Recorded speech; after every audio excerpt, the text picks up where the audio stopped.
Rain hammered the glass towers of Chicago's Meridian Crown Hotel, but inside, champagne bubbled beneath crystal chandeliers.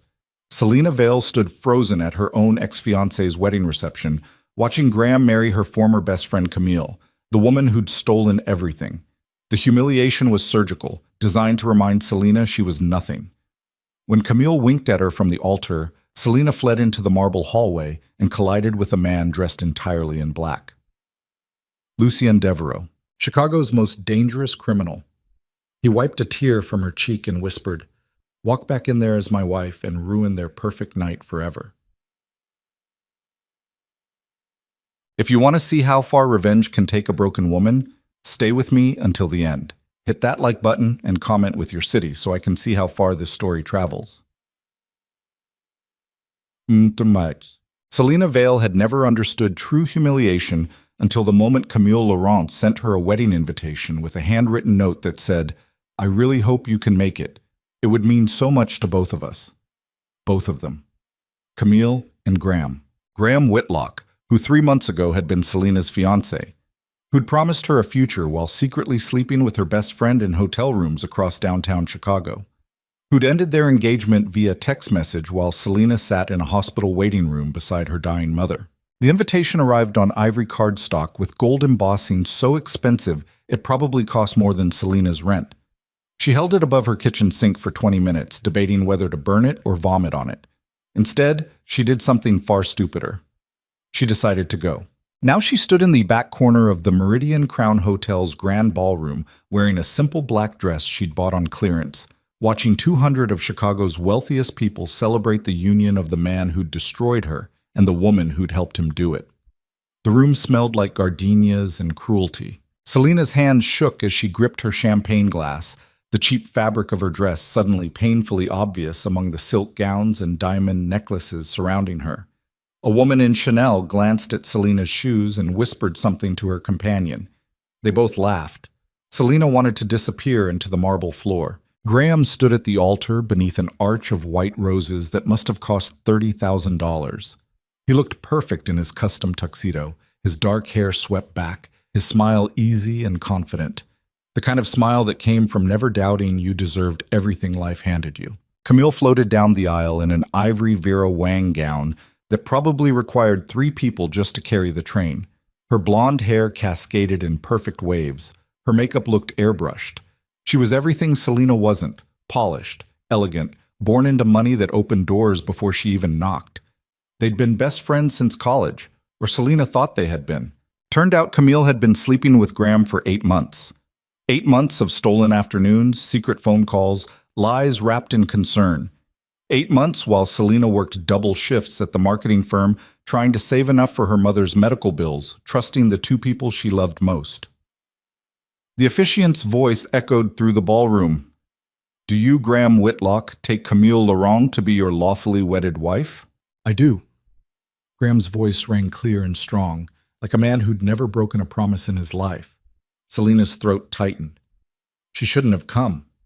This was insane, masochistic, but some broken part of her needed to witness this moment, needed to see exactly how thoroughly she'd been erased from their story.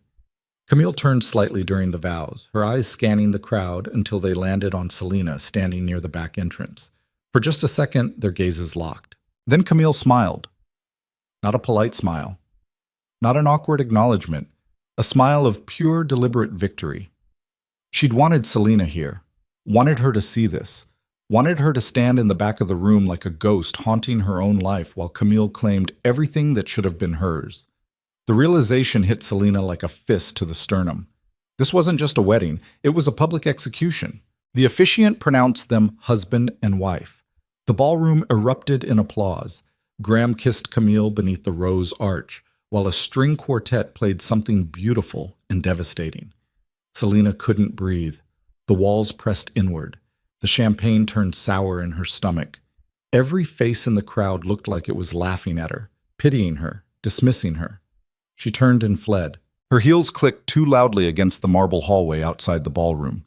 The sounds of celebration faded behind her, laughter, clinking glasses, the opening notes of the first dance.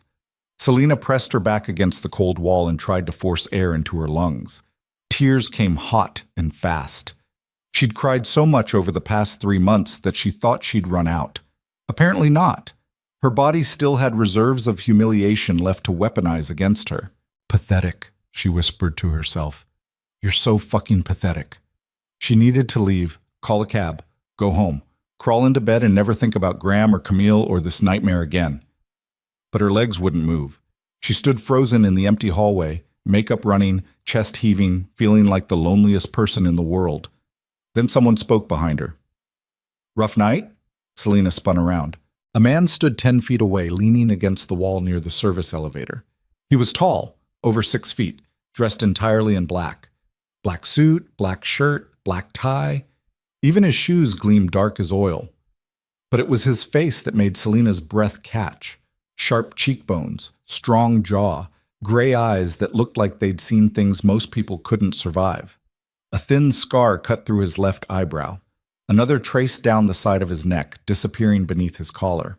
He wasn't handsome in the way Graham was handsome. He was dangerous, the kind of man who made you check the exits when he entered a room. I'm fine, Selena lied, wiping tears from her face. The man's mouth curved slightly, not quite a smile. You don't look fine. Well, I didn't ask for your opinion. Fair enough. He pushed off the wall and started walking toward her. His movements were smooth, controlled, predatory. Selena's instincts screamed at her to run, but her feet stayed planted. When he stopped 3 feet away, she noticed 2 more men in dark suits standing at the far end of the hallway. Security, probably. Or bodyguards. Who the hell was this guy? You were at the wedding, he said. It wasn't a question. For about 5 minutes. Smart choice leaving. I've been to funerals with better energy. Despite herself, Selena almost laughed. You know the bride and groom? I know everyone in that room. His gray eyes studied her with unsettling intensity. But I don't know you. Lucky you. Maybe. He tilted his head slightly. You're the ex. Selena's stomach dropped. How did you The bride kept looking at you during the ceremony. And you're wearing a dress that cost $200 at most in a room where women drop that much on earrings. You don't belong here, which means you're either staff or someone Camille Laurent wanted to humiliate. Heat flooded Selena's face. Jesus Christ. I'm guessing the second one. Are you always this charming, or am I special? You're special. He said it without humor, like he was stating a fact. Most people cry in the bathroom. You made it all the way to the hallway. That takes guts. Or stupidity. Same thing sometimes. Selena crossed her arms, trying to reclaim some dignity. Who are you? Lucienne Devereaux. The name hit her like cold water. She'd heard it before, whispered in restaurants, mentioned on true crime podcasts. Graham had once told her to avoid downtown Chicago's West Side because that's Devereaux territory, and people who ask questions there don't get answers. Lucienne Devereaux ran half the city's underground operations, gambling, money laundering, things Selena didn't want to think too hard about. He wasn't mafia exactly, but he wasn't legitimate either. He existed in the gray space where power mattered more than law, and he was standing in front of her, studying her like she was a puzzle he wanted to solve. You're staring, Lucienne said. You're terrifying. I get that a lot. He stepped closer, close enough that Selena could smell expensive cologne mixed with something darker, gunpowder, maybe, or just danger. Why did you come tonight? I don't know. Yes, you do. Selena's throat tightened again. Because I'm an idiot who thought maybe if I saw them together, it would hurt less. And it hurts more. Lucien nodded slowly, like he understood. They invited you here to make you feel small. Did it work? Yes. Good. Selena blinked. Good. Now you know what you're dealing with. His voice dropped lower. People like Camille Laurent don't win by being better. They win by making you believe you were never in the game. Well, congratulations to her. Mission accomplished. Is it? Something in his tone made Selena look up. Lucien's gray eyes held hers, and for a moment she forgot how to breathe. What do you mean? She whispered. Lucien glanced back toward the ballroom, where music and laughter still echoed. Then he looked at Selena again, and his expression shifted into something colder. something calculating. "You could walk away right now," he said quietly. "Go home. Let them remember you as the woman who cried in the hallway while they danced. That's one option." "What's the other option?" Lucian smiled. It was the kind of smile that made Selina's pulse spike. "The other option," he said, "is you walk back into that ballroom as my wife and ruin their perfect night forever." Selina's brain short-circuited. "What?" "You heard me. You're insane." "Probably." He moved closer, close enough that Selina had to tilt her head back to hold his gaze. "But think about it. Right now, everyone in that room sees you as Camille's victim, the discarded fiancée, the girl who wasn't good enough. I'm not I know you're not." His voice turned sharp. "But they don't. And they never will, unless you make them see it." Selina's heart hammered against her ribs. "Why would you do this? You don't even know me." "I know enough." Lucien reached out and wiped a tear from her cheek with his thumb. The gesture was surprisingly gentle for a man who looked like he could break bones without blinking. "I know you walked into a room designed to destroy you, and you're still standing. That's more than most people can say." "That's not an answer." "No," he agreed, "it's not." They stood there in the empty hallway, two strangers caught in a moment that felt both impossible and inevitable. Selina knew she should walk away. This man was dangerous, criminal, the kind of person her mother would have warned her about if she were still alive. But her mother was dead. Graham had abandoned her, Camille had destroyed her, and Selina was so tired of being powerless. "If I say yes," she whispered, "what happens?" Lucian's smile widened. "We walk back in there together. I put a ring on your finger. I kiss you in front of everyone, and by tomorrow morning, the entire city knows you're mine." "Yours. Mine."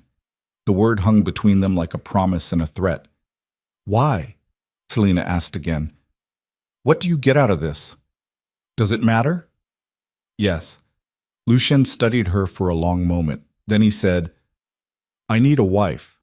You need revenge. We help each other." "That's not an explanation." "It's the only one you're getting tonight." Selina's mind raced. This was insane, reckless, the kind of decision that changed everything. But when she closed her eyes, all she could see was Camille's victorious smile, Graham's easy confidence, the way everyone in that ballroom had looked through her like she was invisible. She opened her eyes. "How long?" she asked. "What?" "How long would this arrangement last?" "1 year."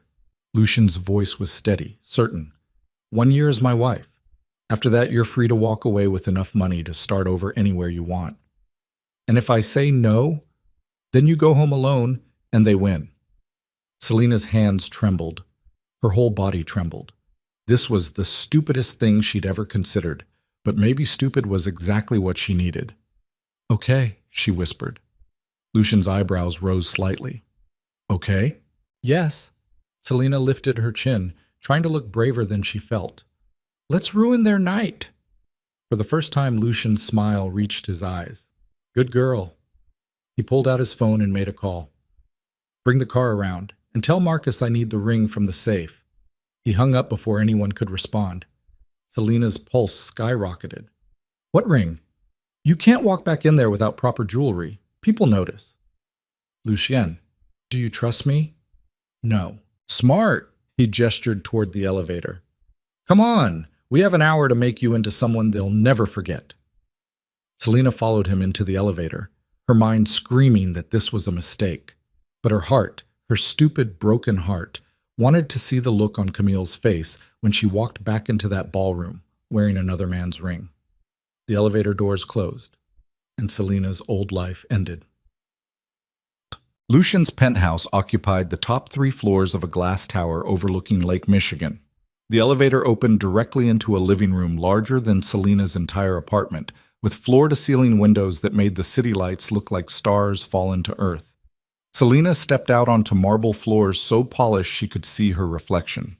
Modern furniture, abstract art on the walls, everything sleek and expensive and vaguely threatening. 3 men in dark suits stood near the entrance. They nodded at Lucien but didn't speak. "Wait here," Lucien told her. He disappeared down a hallway, leaving Selina alone with the bodyguards. She wrapped her arms around herself, suddenly aware of how out of place she looked. The cheap dress, the scuffed heels, the smudged makeup. What the hell was she doing?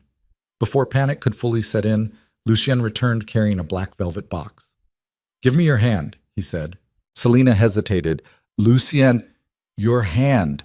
She extended her left hand, fingers shaking. Lucien opened the box. Inside sat a diamond ring so large it looked fake. Emerald cut, platinum band. The kind of ring that cost more than most people made in a year. "Holy shit," Selina breathed. "It was my mother's." Lucien slid the ring onto her finger. It fit perfectly. "She died when I was 16. I've been saving it for someone who deserved it." "I don't, You do." His gray eyes locked on hers. "Tonight, you're not Selina Vale anymore. You're Selina Devereaux, my wife. That means you walk into rooms like you own them, because in this city, you do." "I don't know how to do that." "Yes, you do. You've just been pretending you don't because it was safer." He lifted her chin with one finger. "No more pretending." Selina's breath hitched. Another man appeared from the hallway, tall, black, early 40s, wearing a suit that probably cost more than Selina's car. "This is Marcus," Lucien said. "He's going to help you get ready." Marcus smiled warmly. "Pleasure, Mrs. Devereaux." The name sounded foreign, wrong. "I'm not," Selina started. "You are now," Lucien interrupted. "Marcus, she needs a dress, something that makes Camille Laurent look like she shops at Target." Marcus's smile widened. "I know exactly the piece." 30 minutes later, Selina stood in front of a full-length mirror and didn't recognize herself. The emerald silk gown clung to her body like water, cut low enough to be dangerous but elegant enough to be devastating. Marcus had fixed her makeup, smoky eyes, blood-red lips. Her dark hair fell in soft waves around her shoulders. She looked expensive, powerful, dangerous. "Perfect," Marcus said, stepping back to admire his work. Selina turned slowly, watching the silk catch the light. "I look like someone else." "You look like yourself," Lucien's voice came from the doorway. "Just without all the bullshit covering it up." She turned. Lucien leaned against the frame, arms crossed, watching her with an expression she couldn't read. "Ready?" he asked. "No." "Good. The best revenge never feels safe." He offered his arm.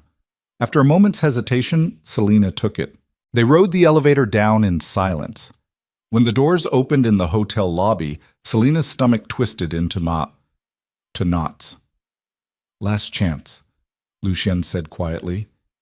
"If you walk away now, no one will blame you." "Will you?" "No." Selina took a deep breath. "Then let's go." They walked through the hotel corridors toward the ballroom, Lucien's bodyguards trailing 10 feet behind. Selina's heels clicked against marble. Her heart threatened to break through her ribs. Music and laughter echoed from the open ballroom doors. Lucien stopped just outside the entrance. "Listen to me," he said, turning to face her. "When we walk in there, everyone will stare. Let them. When people whisper, smile. When Camille loses her mind, don't react. You're above it now." "I don't feel above anything." "Fake it. That's what power is. Faking it until everyone else believes it's real." He stepped closer, so close Selina could feel the heat radiating from his body. "One more thing," he said. "What?" "I'm going to kiss you in front of everyone. Hard. Like I own you." Selina's breath caught. "Why?" "Because that's what sells the story. If this doesn't look real, it doesn't work." Do you want them to hurt?" "Yes." "Then trust me." Before Selina could respond, Lucien took her hand and walked through the ballroom doors. The effect was immediate. Conversations died mid-sentence, heads turned. Champagne glasses froze halfway to lips. Because everyone in that room recognized Lucien Devereaux, and everyone feared him. Selina's pulse roared in her ears as they walked deeper into the ballroom. The string quartet faltered. Wealthy men in tuxedos looked away. Women in designer gowns suddenly found their shoes fascinating. Then someone spotted the ring on Selina's finger. The whispers started like wildfire. "Is that her? Who is she? Oh my God, look at that ring. When did this happen?" Camille stood near the champagne tower, laughing with a group of bridesmaids. Then she turned and saw Selina. Her laughter died. Her face went pale. Graham stood beside her, and when he followed Camille's gaze, his expression crumbled into something between shock and horror. Lucian guided Selena directly toward them. The crowd parted like water. When they stopped 5 feet from Camille and Graham, the silence was deafening. "Congratulations," Lucien said smoothly. "Beautiful ceremony." Camille's mouth opened, closed, opened again. "Selena?" "Selena Devereaux now, actually," Lucien corrected. "We got married last month in Paris. Didn't want to steal your thunder by announcing it before the wedding." The lie was perfect, smooth as silk, absolutely devastating. Graham looked like he might vomit. "You're married?" Did I stutter? Lucian's voice dropped into something cold and dangerous. No, I just... Graham's gaze darted between Selena and Lucien. "I didn't know you two knew each other." "We didn't." Selena found her voice. It came out steadier than she expected. "We met after you dumped me via text message." Camille flinched. Several people nearby gasped. Graham's face turned red. "Selena, that's not true?" She smiled.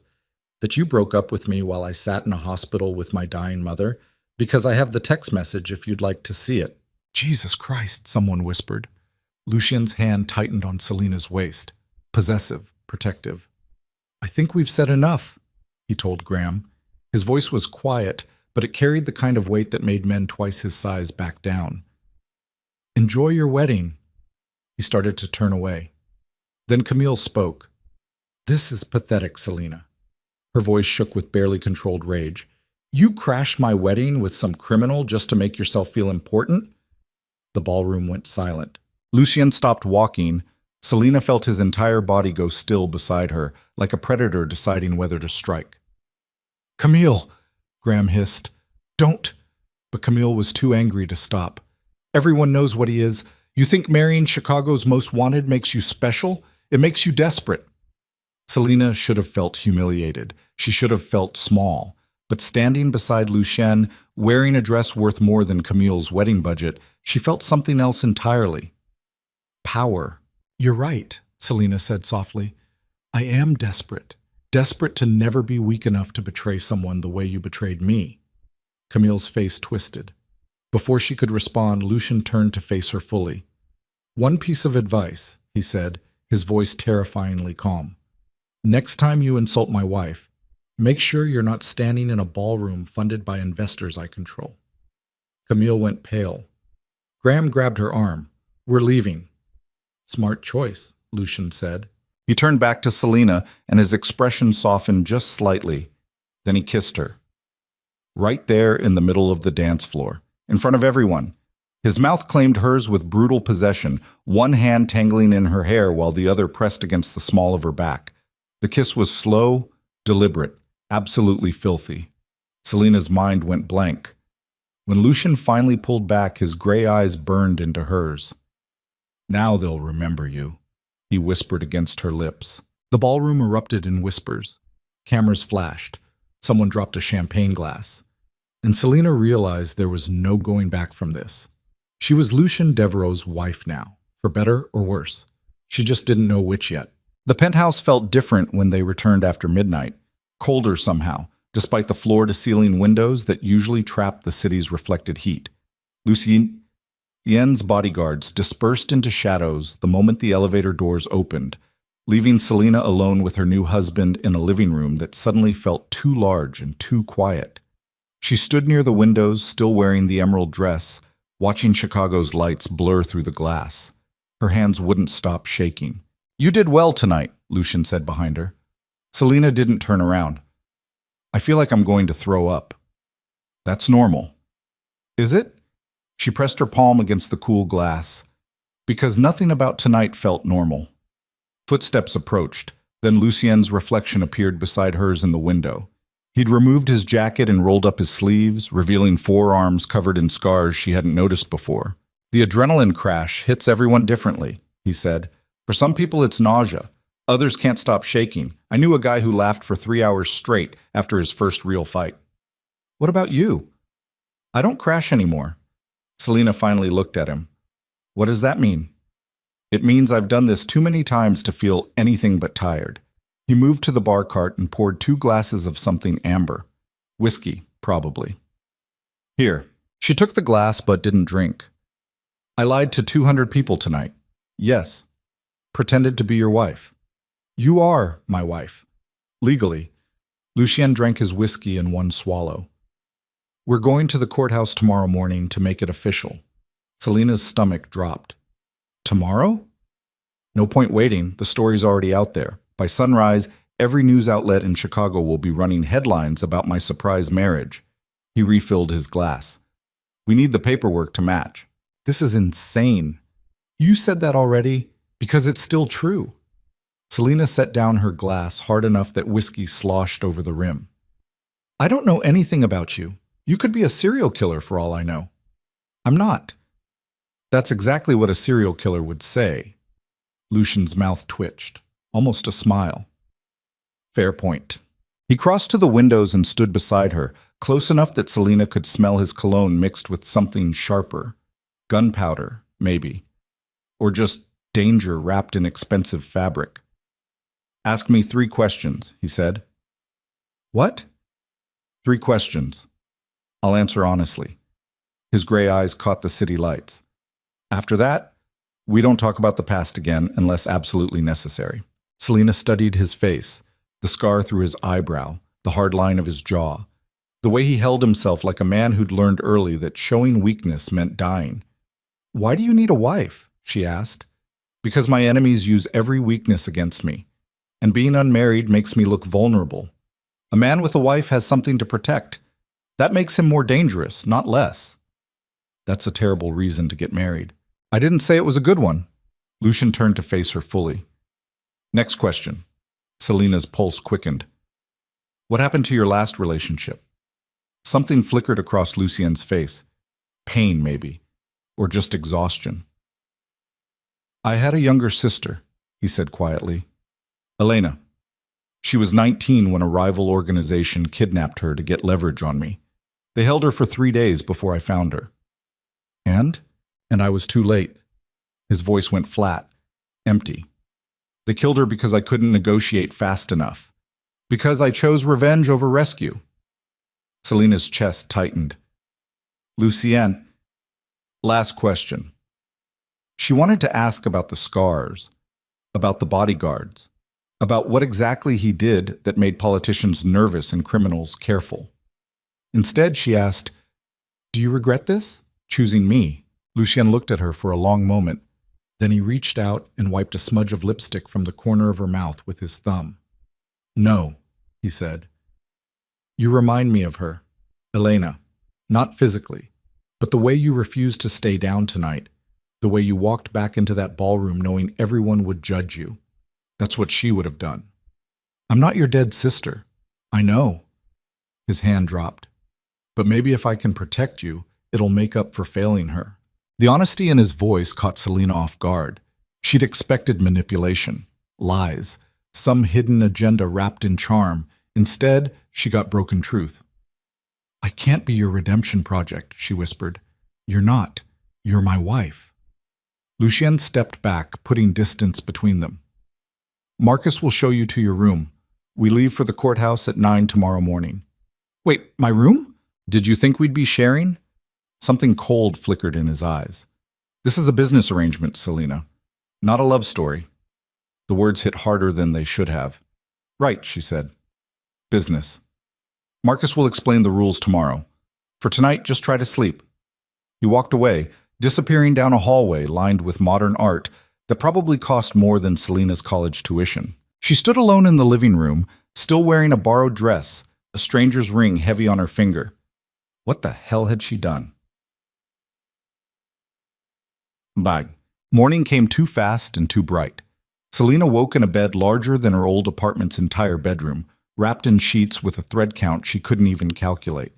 For 3 beautiful seconds, she forgot where she was. Then memory crashed back. The wedding. Lucien. The kiss that made cameras flash. She was married, or about to be. A knock on the door made her jump. Mrs. Devereaux? Marcus's voice came through the wood. It's 8 o'clock. Mr. Devereaux would like to leave in 45 minutes. Selina pulled the sheet up to her chin. I don't have any clothes. Check the closet. She climbed out of bed and crossed to the walk-in closet.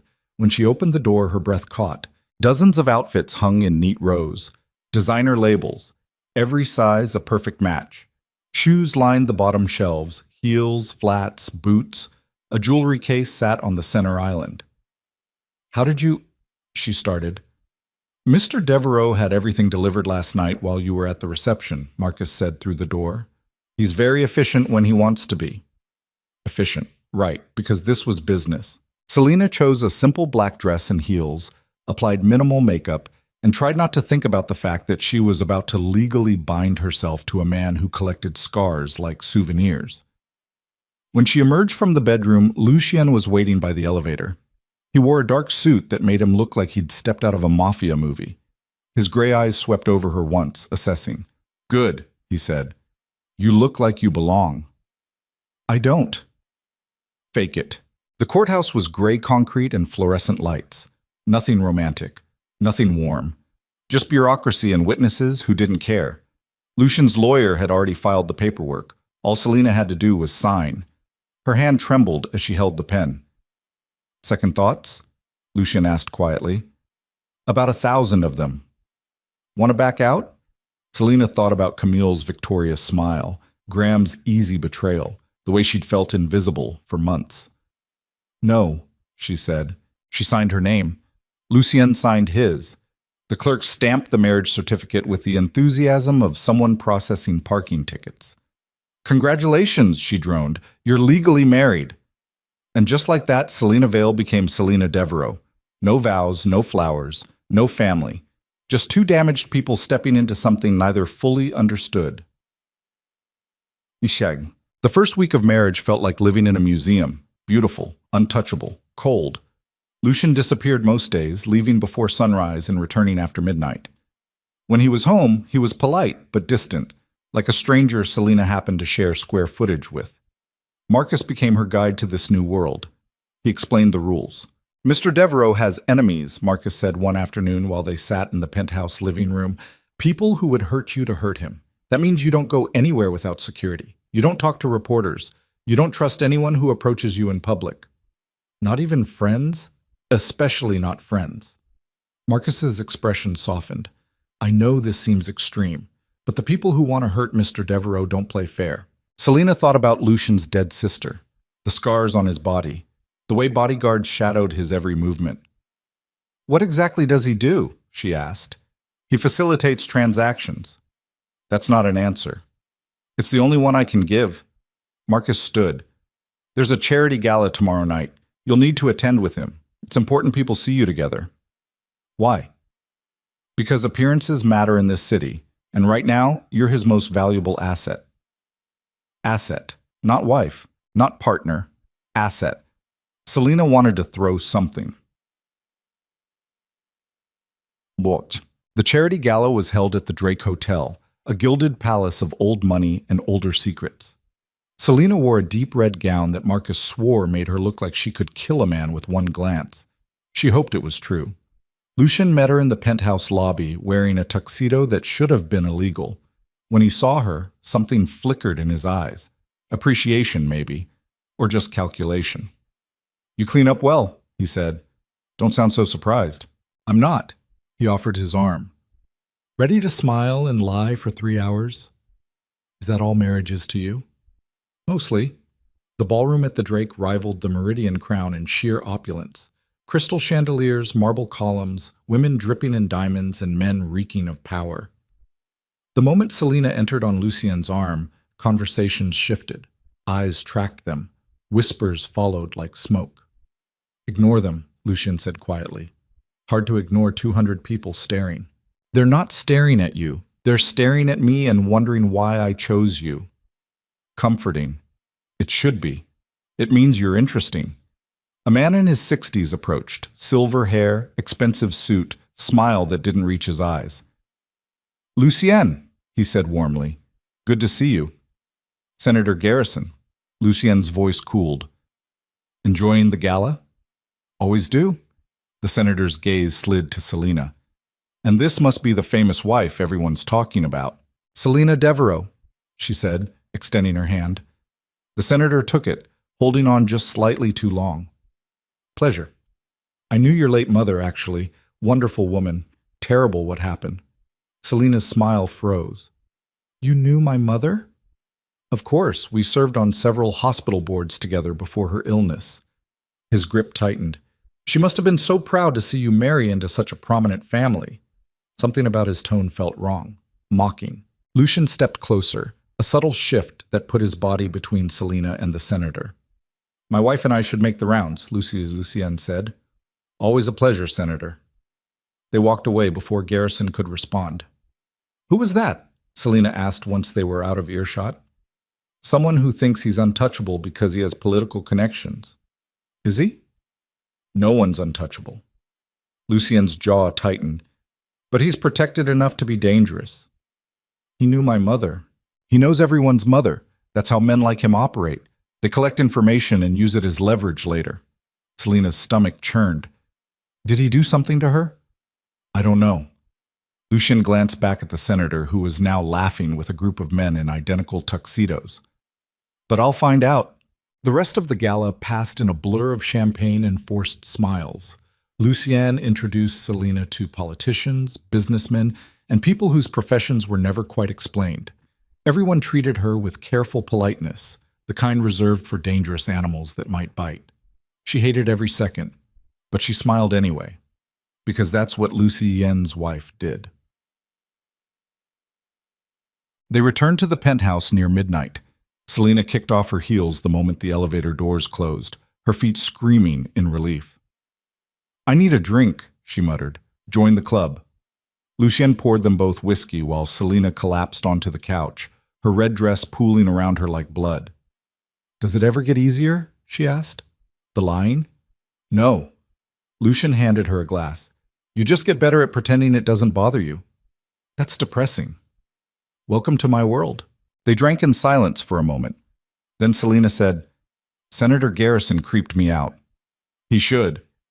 He's one of the most corrupt politicians in Illinois, which is saying something. Lucian swirled his whiskey. He's also protected by people I can't touch without starting a war. So we just smile and let him say whatever he wants? For now. I hate that. So do I. Selina studied Lucian's profile in the dim light. The hard set of his jaw, the tension in his shoulders. He looked exhausted. Why did you really marry me? She asked quietly. Lucienne's gaze slid to hers. I told you. You said you needed a wife for appearances, but there are 1,000 women in Chicago who would marry you without asking questions. Women with connections, with money, with actual social standing. She set down her glass. So why me? For a long moment, Lucian didn't answer. Then he said, because you were the only one who looked like she wanted to burn the world down as much as I do. The honesty in his voice caught Selina off guard. I don't want to burn anything, she said. Liar. I just wanted revenge. Same thing. Lucian leaned back against the couch, close enough that she could feel the heat radiating from his body. People like Camille and Graham, they think they're untouchable because they were born into the right families. They destroy people and never face consequences. And you want to change that? I want to make them afraid. His gray eyes burned. I want them to wake up every morning wondering if today's the day someone more dangerous than them comes knocking. That's dark. That's reality. Selina should have been horrified, should have recognized the man beside her as exactly the kind of person her mother warned her about. Instead, she felt something else. Understanding. What happens now? She asked. Now we live our lives, attend events, play the part. Lucian stood, setting his empty glass on the bar. And eventually, people stop asking questions. And then what? Then you decide if you want to stay or walk away. He said it so casually, like he'd already accepted she would leave. Maybe he had. Good night, Selina, he said, already heading toward his bedroom. Lucienne? He paused. Thank you, she said. For tonight. For all of it. He looked at her for a long moment, then nodded once and disappeared down the hallway. Selina sat alone in the dark living room, staring at the ring on her finger. She'd married a dangerous man for revenge, But somewhere along the way, revenge had started feeling less important than survival. Look, 2 weeks into the marriage, Selena's old life came knocking. Literally. She was alone in the penthouse. Lucien had left before dawn for some meeting he refused to explain when the elevator chimed. Marcus appeared in the living room doorway. "Mrs. Devereaux, you have a visitor." "Who?" "Your sister." Selena's blood went cold. "Maya? She's downstairs in the lobby, says it's urgent." Selena hadn't spoken to her younger sister since their mother's funeral. Maya had been furious when Selena refused to sell the family house to pay off medical debt. Debt that Selena had been drowning in until Lucien made it disappear with a single wire transfer. "Send her up," Selena said. 5 minutes later, Maya stepped out of the elevator looking exactly like Selena remembered. Same dark hair, same sharp cheekbones, but with anger hardening every feature. "So it's true," Maya said, not bothering with hello. "You married him. It's nice to see you too." "Don't," Maya's voice cracked. "Don't act like this is normal. You married a criminal, Selena. I married someone who helped me when no one else would." "He helped you?" Maya laughed bitterly. "Is that what you call it? You think he paid off Mom's medical bills out of the goodness of his heart?" Selena's stomach dropped. "How did you know about that? I'm not stupid. Suddenly all her debt disappears right after you marry Chicago's most wanted?" Maya crossed her arms. "What did you do, Selena? What did you promise him?" "Nothing that's any of your business. You're my sister. That makes it my business." "Then where were you when I was drowning in bills?" Selena's voice rose. "Where were you when Graham left me? When Mom died? When I had no one?" "I was trying to survive," Maya shouted. "Not everyone can just marry their way out of problems." The words hung between them like poison. Marcus appeared in the doorway. "Mrs. Devereaux, is everything—" "We're fine," Selena said, not taking her eyes off Maya. "We're not fine," Maya snapped. "You're living in a fantasy. You think this man cares about you? He's using you for something, and when he's done, you'll be just another body they fish out of the Chicago River. Get out." "Selena," I said, "get out." Selena's hands shook. "You don't get to show up here after months of silence and tell me how to live my life." Maya's eyes filled with tears. "I'm trying to save you." "I don't need saving, not anymore." "Yes, you do. You just can't see it." Maya turned and walked back to the elevator. Before the doors closed, she looked at Selena one last time. "When this falls apart," she said quietly, "don't come crying to me." The elevator descended. Selena stood frozen in the living room, her sister's words echoing in her skull. What did you promise him? She didn't know, and that terrified her. Lucien returned home near midnight to find Selena still awake, sitting in the dark living room with an empty wine bottle beside her. "Bad day?" he asked. "My sister came by." "I heard." He poured himself a drink. "What did she want?" "To tell me I'm an idiot for marrying you." "Smart girl." Selena looked up sharply. "You think I'm an idiot?" "I think you made a desperate choice in a desperate moment." Lucien sat across from her, studying her face in the dim light. "Most people would have done the same." "She thinks you're going to kill me." "I'm not." "How do I know that?" "You don't." He leaned forward, elbows on his knees. "That's the problem with trust. You can't logic your way into it. You just have to decide if someone's worth the risk. And if I decide you're not, then you leave. I won't stop you." Selena's chest tightened. "Why are you being nice to me?" "I'm not being nice. I'm being honest." Lucien set down his glass. "You want to know the truth? You terrify me." "What?" "You walked back into that ballroom knowing everyone would judge you, and you did it anyway. You signed a marriage certificate without knowing what I'd ask of you.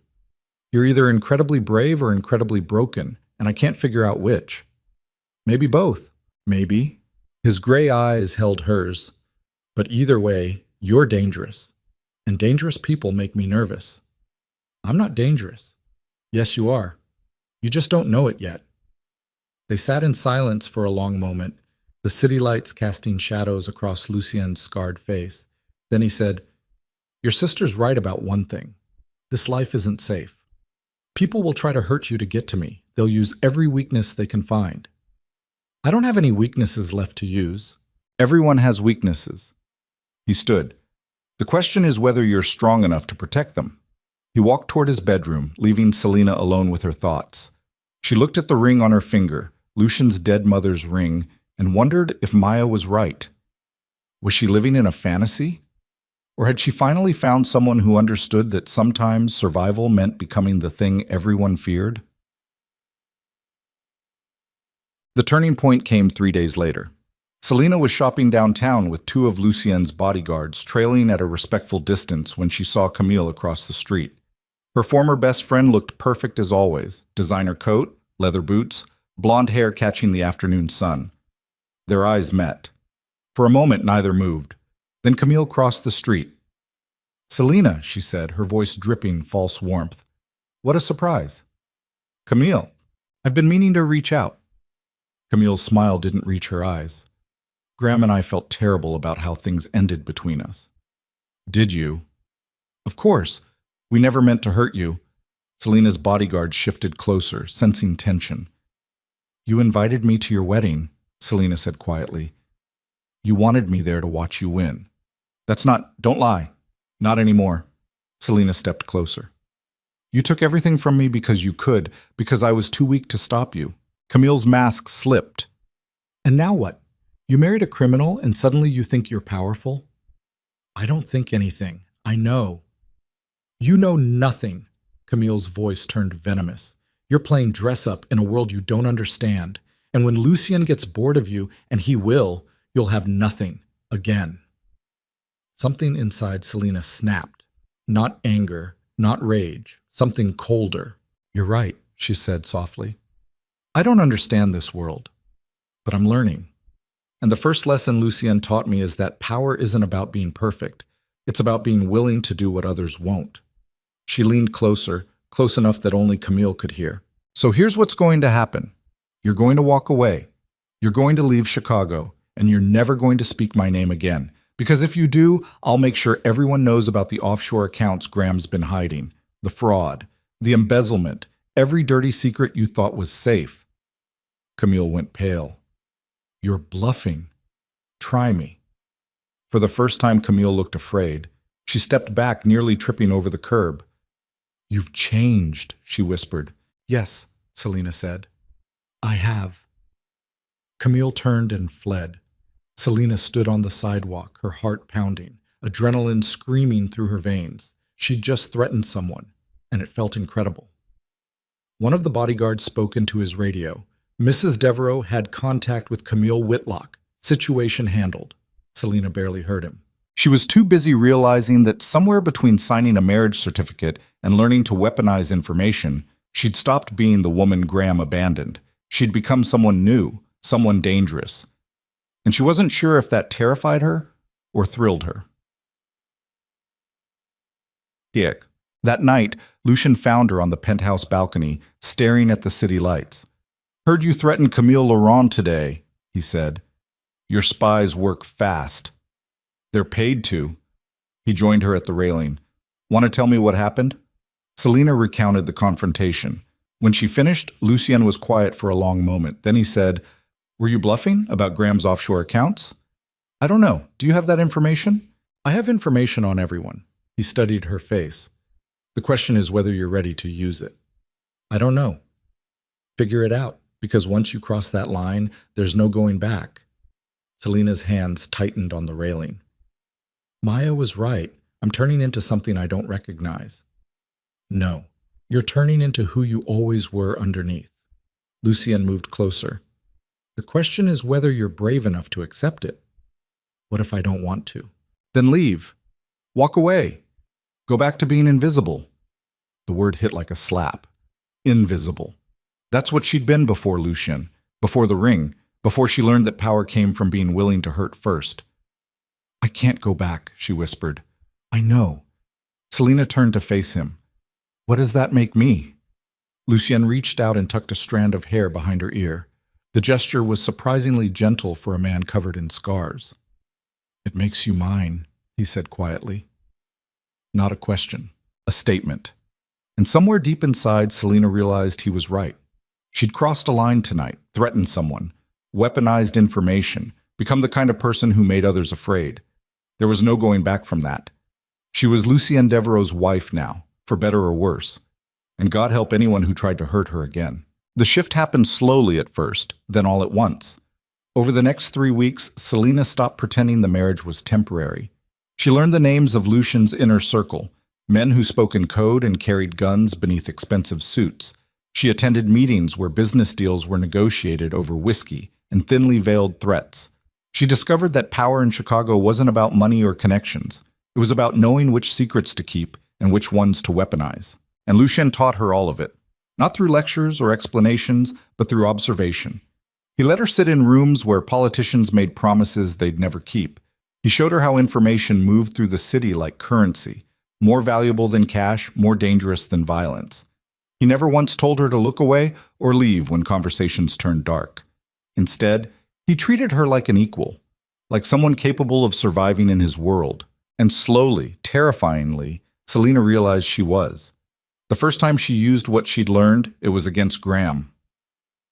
One of Lucien's associates mentioned during a dinner meeting that Graham's real estate development company was 3 months away from bankruptcy. Hidden debts, fraudulent loans. Money moved through offshore accounts to avoid taxes. Selena didn't hesitate. She had Lucien's team compile every document, every transaction, every piece of evidence that proved Graham had been stealing from investors for years. Then she sent it all to the Chicago Tribune with a note that said simply, "Thought you'd find this interesting." The story broke on a Tuesday morning. By Wednesday afternoon, Graham's company had collapsed. Federal investigators launched a probe into his finances. Investors filed lawsuits. His picture appeared on every news channel with the word fraud beneath it. Camille filed for divorce before the week ended. Selena felt nothing when she saw the headlines. No satisfaction, no guilt. Just cold acknowledgement that she'd destroyed someone's life with the same ease they'd once destroyed hers. "How does it feel?" Lucien asked that night as they stood on the penthouse balcony. "Empty," Selena admitted. "Good. That means you're learning." "Learning what?"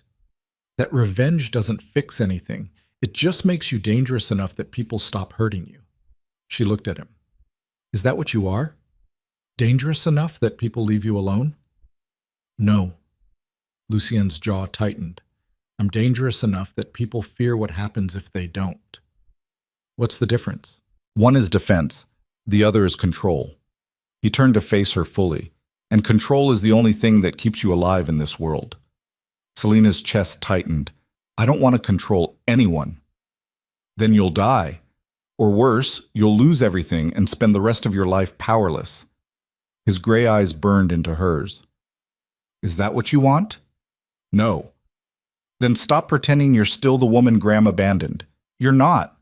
You haven't been for weeks." The words should have felt like an insult. Instead, they felt like truth. That night, alone in her room, Selena looked at herself in the mirror and barely recognized the woman staring back. Designer clothes, professional makeup, hair styled by someone who cost more per hour than she used to make in a week. But it wasn't the external changes that scared her. It was the coldness in her own eyes. The way she'd stopped flinching at violence. The ease with which she'd ruined Graham without losing sleep. She was becoming exactly what Lucien had predicted. Someone dangerous. And the worst part was how little it bothered her.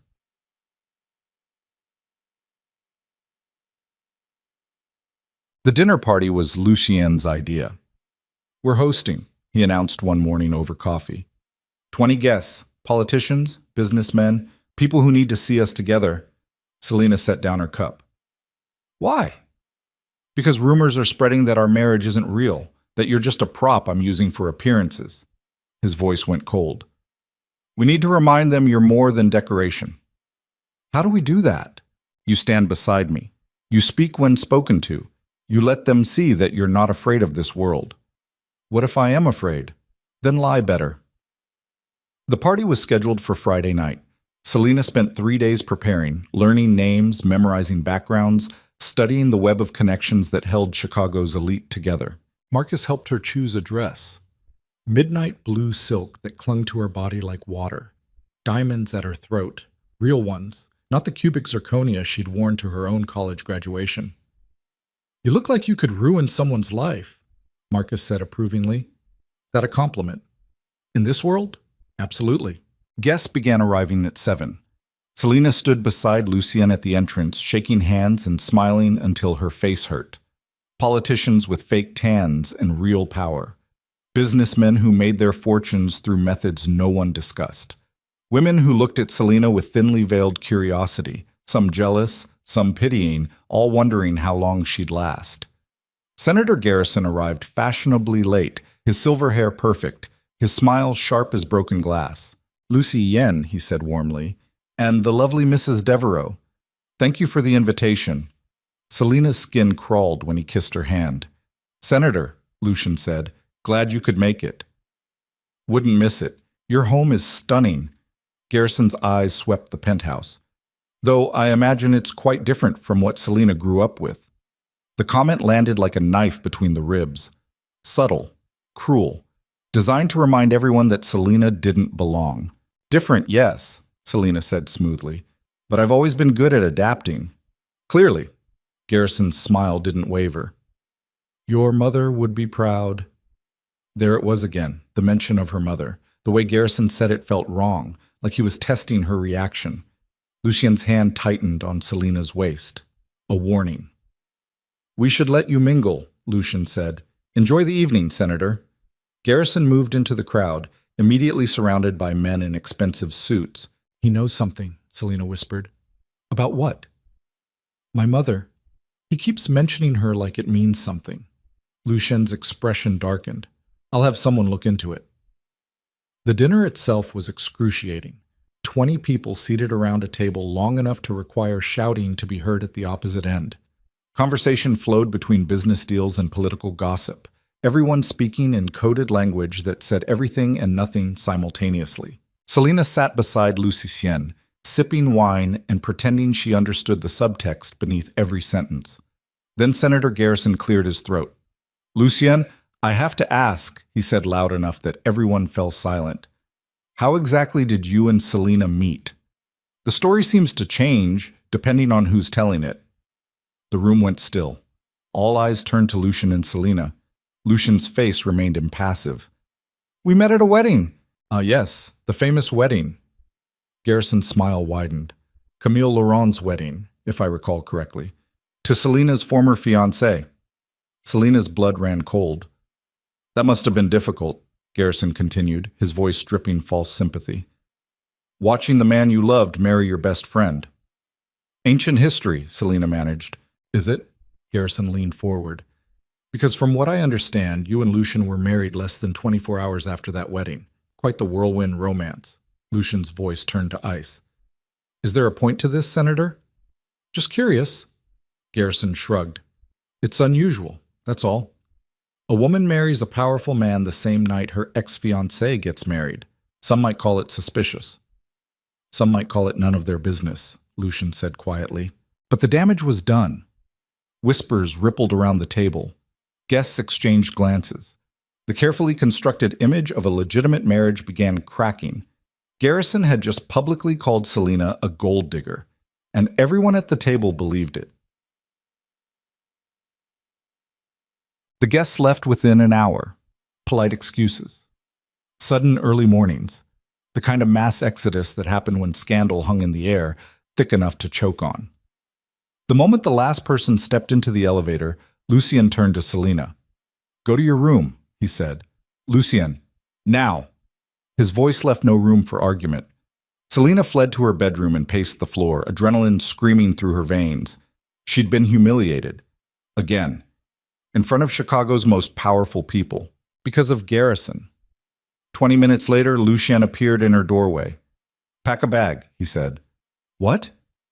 "We're leaving the city for a few days. Let things cool down."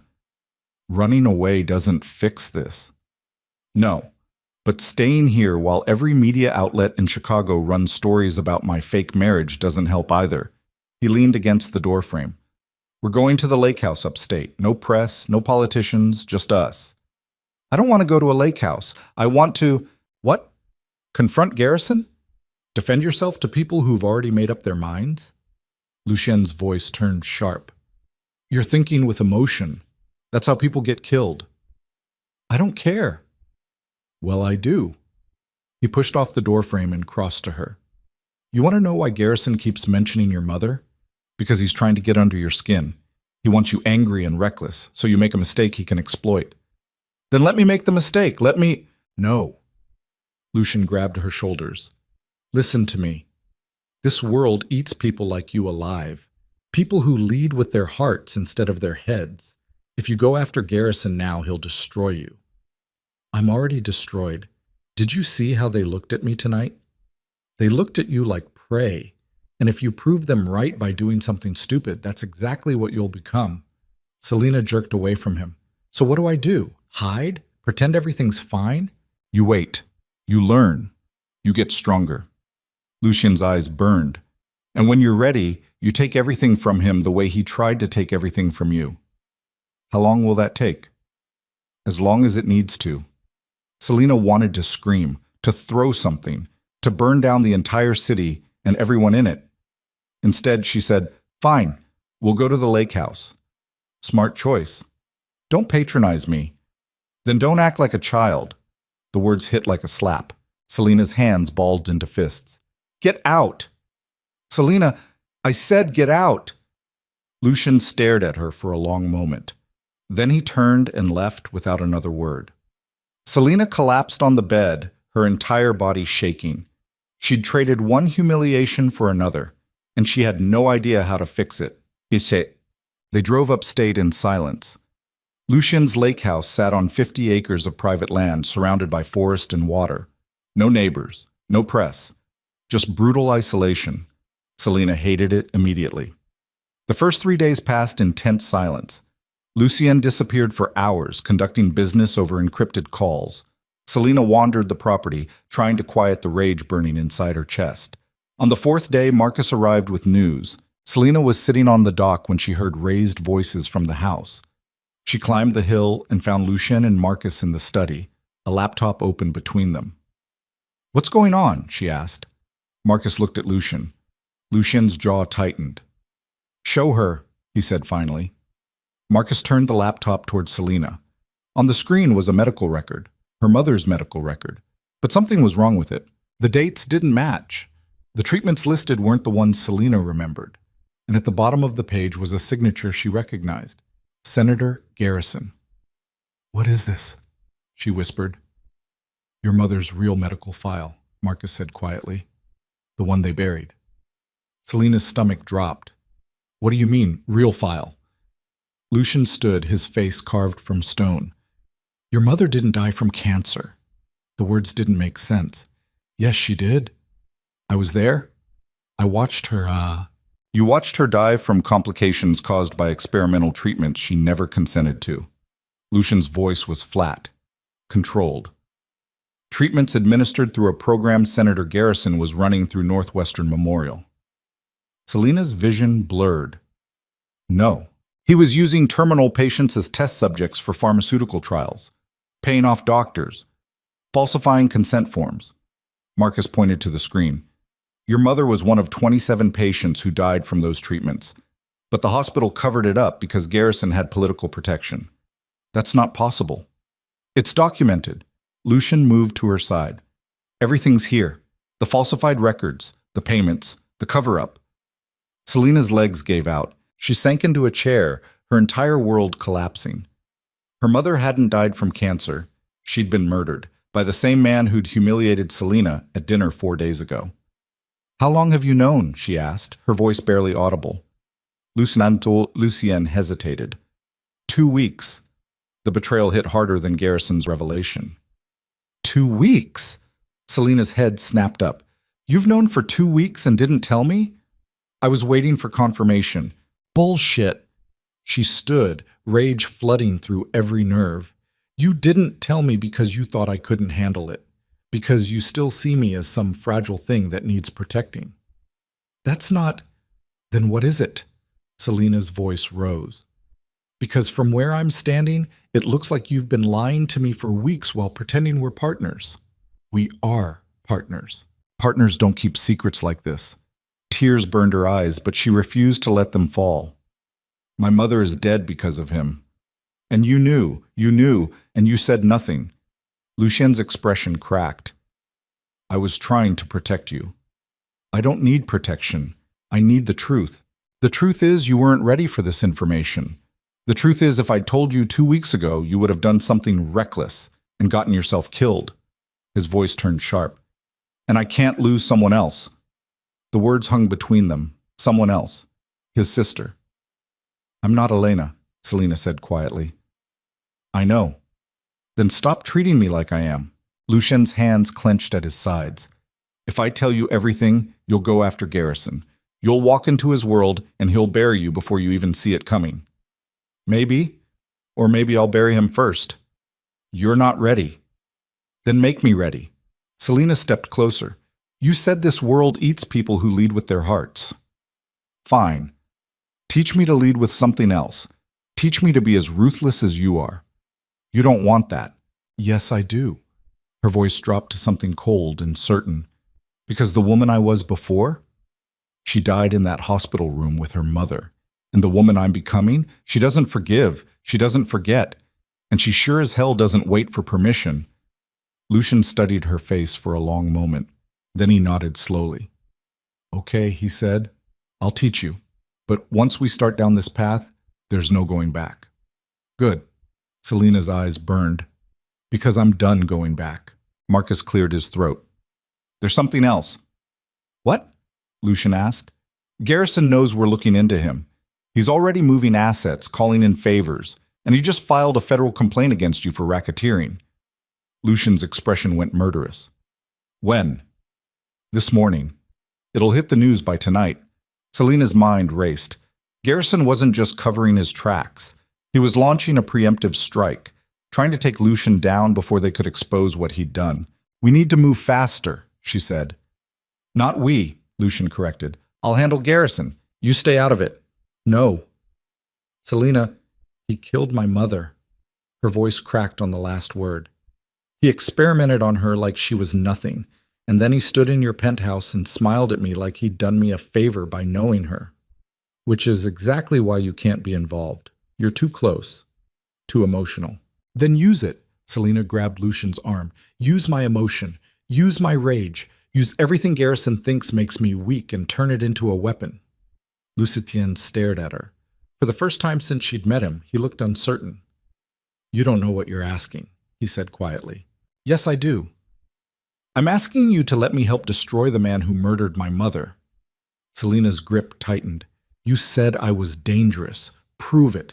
Give me the tools and let me show you exactly how dangerous I can be. Something shifted in Lucien's eyes. A decision being made, a line being crossed. Okay, he said finally, but we do this my way. No emotions, no mercy, just cold calculation. Deal. Marcus looked between them. You're both insane. Probably, Lucien agreed. But Garrison made this personal, and personal is the only thing people like him don't know how to fight. He turned back to Selena. If we're doing this, you need to understand something. Taking down a U.S. senator isn't like threatening Camille on a sidewalk. This is war, and wars have casualties. I understand. Do you? Because once we start, people will die. Maybe not by our hands, but because of our actions. Can you live with that? Selena thought about her mother dying in a hospital bed, poisoned by treatment she never consented to. She thought about Garrison's smile, his casual cruelty, the way he'd used terminal patients like lab rats. Yes, she said. I can live with it. Lucien nodded slowly. Then let's burn his world to the ground. Sams. They returned to Chicago that night under cover of darkness. Not to the penthouse, which was undoubtedly being watched, but to a safe house in the city's industrial district.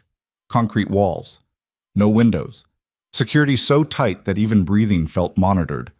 Lucien's entire inner circle was waiting when they arrived. Marcus. 4 other men Selena recognized from various meetings, and a woman in her 40s with sharp eyes and sharper instincts, Lucien's head of intelligence. This is Victoria, Lucien said. She's been investigating Garrison for 3 years. If anyone can take him down, it's her. Victoria nodded at Selena. Mrs. Devereaux. Just Selina. Selina, then. Victoria spread documents across a table. Here's what we know.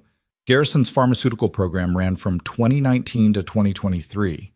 27 confirmed deaths, hundreds of falsified consent forms, millions in illegal payments funneled through shell companies.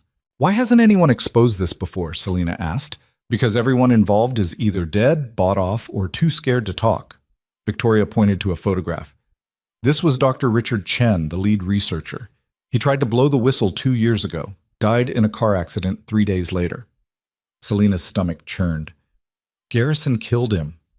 Can't prove it, but the pattern's clear. Anyone who threatens him ends up dead or discredited. So how do we prove it? We don't. Not directly. Lucien leaned over the table. We force him to expose himself, make him so paranoid that he starts making mistakes. How? We go after everything he cares about, his money, his reputation, his political allies. We turn his world into a nightmare and wait for him to crack. Victoria pulled out another document. I've already identified his top 3 donors. All of them have questionable financials. If we leak the right information, the press will do the rest. Do it, Lucien said. There's something else. Victoria's expression darkened. Garrison knows about Selina. Not just who she is, but where she came from. He's been digging into her background for weeks. Selina's blood went cold. Why? Because he knows you're Lucien's weakness, and he's planning to use that. Before Selina could respond, one of the security monitors started beeping. Marcus moved to the screen. His face went pale. We have a problem, he said. What? Lucien demanded. Police, 20 units. They're surrounding the building. Everyone in the room went still. How did they find us? Victoria hissed. Lucien's jaw tightened. Someone talked. Or they've been tracking us for days. Marcus pulled up another camera feed. They're not moving in yet. They're waiting for something.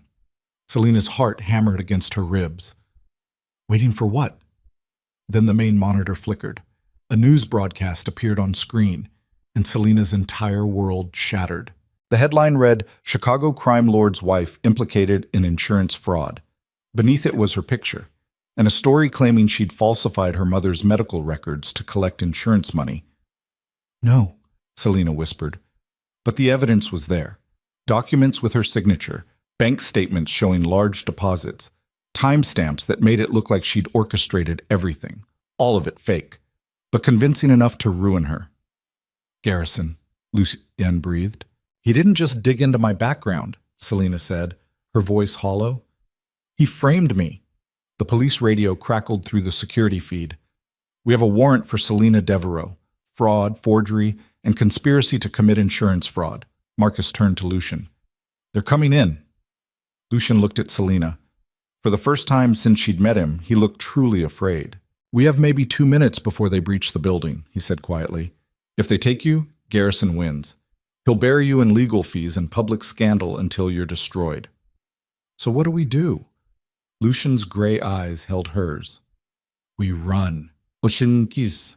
They made it 3 blocks before the first black SUV cut them off. Not police. Something worse. Men in tactical gear poured out, weapons raised, faces hidden behind masks. Garrison's private security, Marcus shouted. Go! They ran down an alley as gunfire erupted behind them. Selina's heels skidded on wet pavement. Lucien grabbed her arm, half dragging her toward a service entrance. More SUVs appeared at the alley's opposite end. They were surrounded. Lucien pulled a gun from beneath his jacket. Stay behind me. Lucien, I said stay behind me. The tactical team advanced slowly, weapons trained. Then one of them spoke, his voice amplified through a helmet mic. Mr. Devereaux, you and your wife are wanted for questioning. Come peacefully, and no one gets hurt. Since when does Garrison's private army do police work? Lucien called back. Since the police asked for our assistance. Selina's mind raced. This wasn't an arrest. It was an execution disguised as one. Garrison was cleaning up loose ends, and she and Lucien were at the top of the list. What do we do? She whispered. Lucien's hand tightened on his gun. We survive, he said. Then the shooting started, and Selena realized that everything she thought she knew about survival was about to be tested in ways that would either make her or destroy her completely. The first bullet shattered the brick wall 6 inches from Selena's head. Lucian shoved her through the service entrance as return fire erupted from somewhere behind them, Marcus and his team providing cover. The door slammed shut. Metal screamed as bullets tore through it. Selena's ears rang so loud she couldn't hear her own breathing. "Move!" Lucian shouted, dragging her down a narrow corridor that reeked of garbage and rust. They burst into what looked like an abandoned warehouse. Moonlight filtered through broken skylights, casting shadows across concrete floors littered with debris. Lucienne pulled her behind a concrete pillar just as the service door exploded inward. 6 tactical operatives poured through, weapons sweeping the darkness. Lucienne's hand covered Selena's mouth, silencing her ragged breathing. His body pressed against hers, pinning her to the pillar. She could feel his heart hammering, or maybe it was hers. She couldn't tell anymore. "North side," one of the operatives said into his radio. "We have movement." They weren't talking about Lucienne and Selena. Someone else was in the warehouse. Gunfire erupted from the building's opposite end, sharp, controlled bursts. 2 of Garrison's men dropped instantly. The others scattered, returning fire blindly into the shadows. "It's Marcus," Lucian whispered against Selena's ear. "He's drawing them away. When I say run, you run straight through that door." He pointed to an exit sign barely visible through the darkness. "Don't stop. Don't look back." "What about you?" "I'll be right behind you." "Lucienne, run." He shoved her forward. Selena's legs moved before her brain caught up. She sprinted across open ground, expecting bullets to tear through her back at any second. The exit door was 30 feet away. 20. 10. Behind her, Lucienne's gun fired 3 times in rapid succession. Someone screamed. Selena hit the exit door so hard her shoulder blazed with pain. She tumbled into another alley, this one darker, narrower, walls pressing in from both sides. Footsteps pounded behind her. Lucienne appeared, blood streaming from a cut above his eye. "Keep moving." They ran through a maze of back alleys and service roads, the sounds of gunfire fading but never disappearing completely. Selena's lungs burned. Her feet screamed in heels never designed for running. She kicked them off without stopping, bare feet slapping against cold pavement. "Where are we going?" she gasped. "Anywhere that's not here." They emerged onto a main street, empty at 3 in the morning except for a few scattered cars. Lucian pulled her into the shadows of a shuttered storefront and finally stopped, both of them heaving for air. Blood dripped from Lucian's forehead onto his collar. His jacket was torn. Dirt and brick dust covered them both. "Are you hurt?" he asked, hands running over her arms, her face checking for injuries. "I don't think so." Selena's whole body shook. "What about you?" "I'm fine." "You're bleeding." "It's not mine." He pulled out his phone, the screen cracked but functional. "Marcus, you there?" Static, then Marcus's voice, breathless and strained. "We're pinned down at the loading docks. Lost 2 men. Where are you?" "South Industrial, near Halstead. Can you get to us?" "Negative. Garrison's people are everywhere. You need to get out of the city." "Not without you." "Lucienne." Marcus's voice hardened. "They're not trying to arrest you. They're trying to kill you, both of you. Garrison's orders just went out. 50,000 for anyone who brings him proof you're dead." Selena's stomach dropped. "He put a bounty on us?" "A bounty, a warrant, and enough media coverage to make you the most wanted criminals in Chicago." Marcus's breathing turned ragged. "You need to disappear, tonight. We'll regroup when—" The line went dead. Lucienne tried calling back. Nothing. "We have to help them," Selena said. "We can't. If we go back, we're all dead." Lucian pocketed the phone. Marcus knew that. That's why he told us to run. "So we just leave him? We survived long enough to make Garrison pay for this." His gray eyes burned in the darkness. "That's what Marcus would want." A police siren wailed in the distance, growing closer. Lucian grabbed Selena's hand. "Come on." They moved through the city like ghosts, staying in shadows, avoiding main streets. Every car that passed made Selena's heart spike. Every siren sent adrenaline screaming through her veins. 20 minutes later, they reached a nondescript apartment building in a neighborhood Selena didn't recognize. Lucienne led her to the 3rd floor and pulled out a key she'd never seen before. "What is this place?" she asked. "Somewhere Garrison doesn't know about."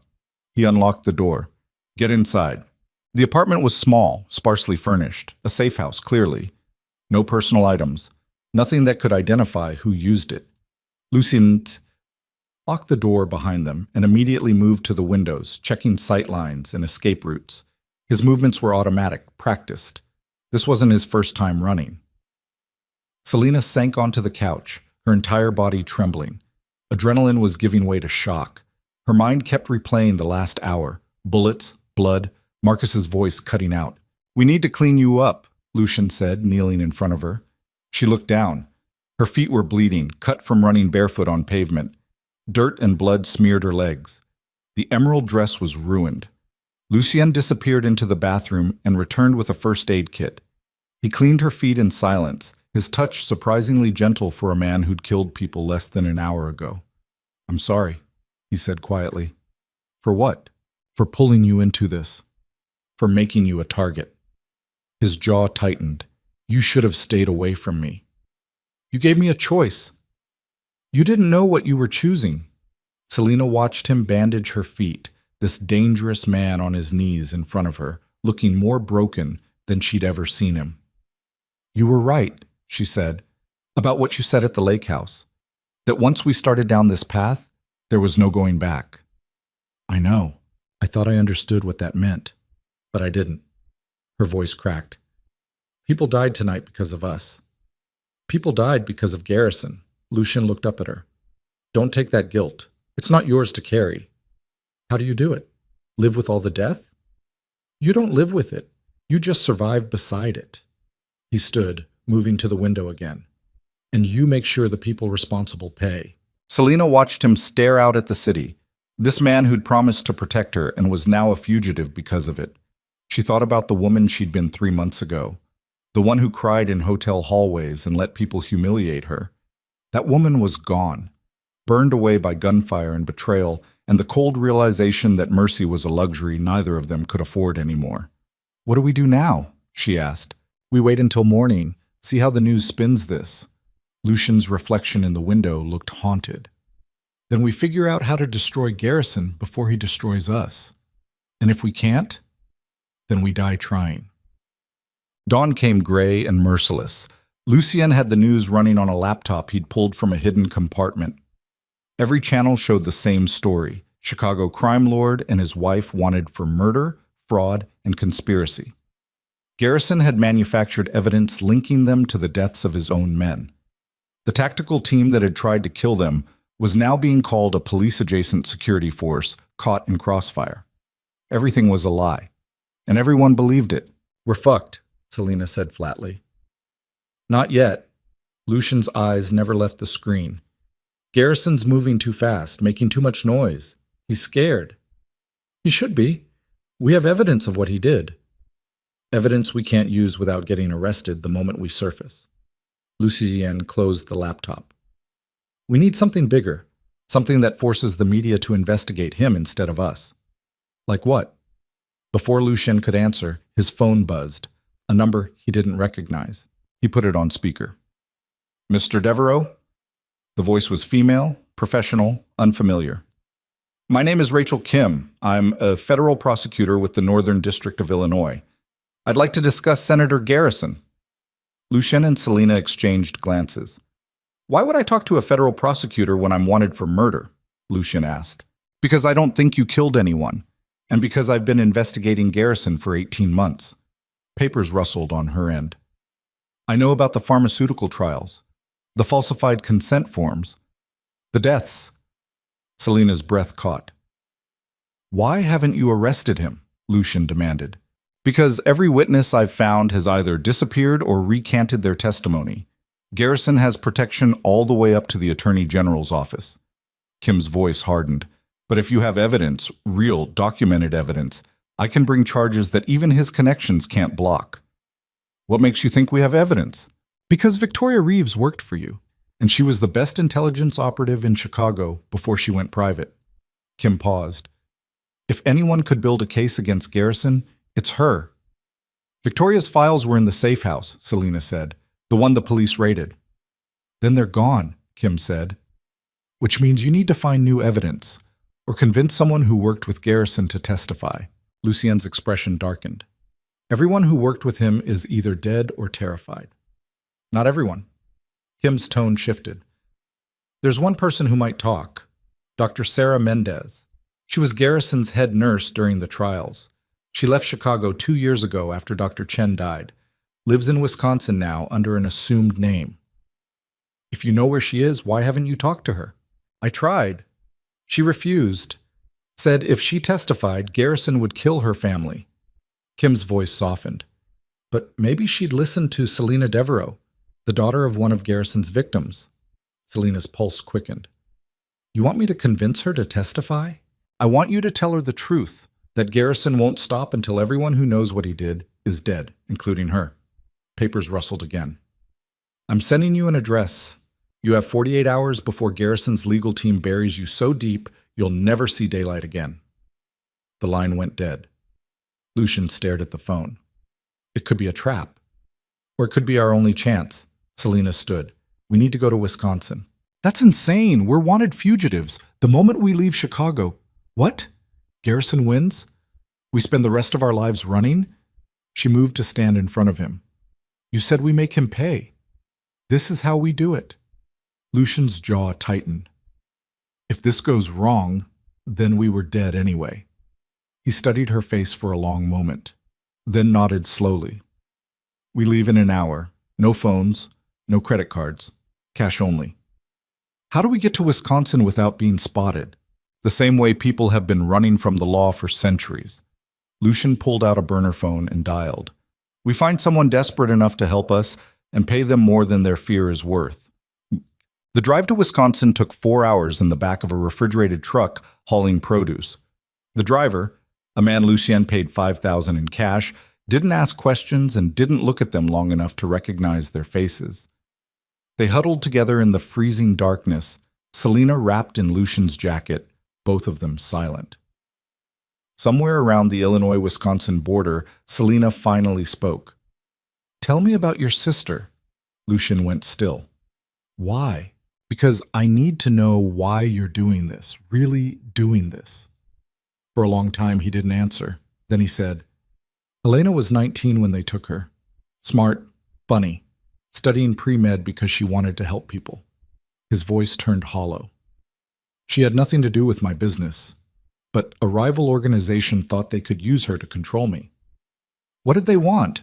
For me to walk away from territory I controlled, give up everything I'd built. His hands clenched. I refused. Told them I didn't negotiate with cowards. And 3 days later, they sent me pieces of her. His voice cracked. I found the rest of her body in a warehouse on the south side. Selena's chest tightened. Lucien, I killed every person involved. Took me 6 months. Left bodies from Chicago to Detroit. He looked at her in the darkness. And it didn't bring her back. Didn't fix anything. Just made me into exactly what they thought I was. A monster. Yes. Selena reached for his hand. You're not a monster. You don't know what I've done. I know what you've done for me. I know you could have let me walk away 100 times and you didn't. Her grip tightened. That's not a monster. That's someone who's terrified of losing people again. Lucien's fingers intertwined with hers. They sat in the freezing dark, two broken people holding on to each other like lifelines.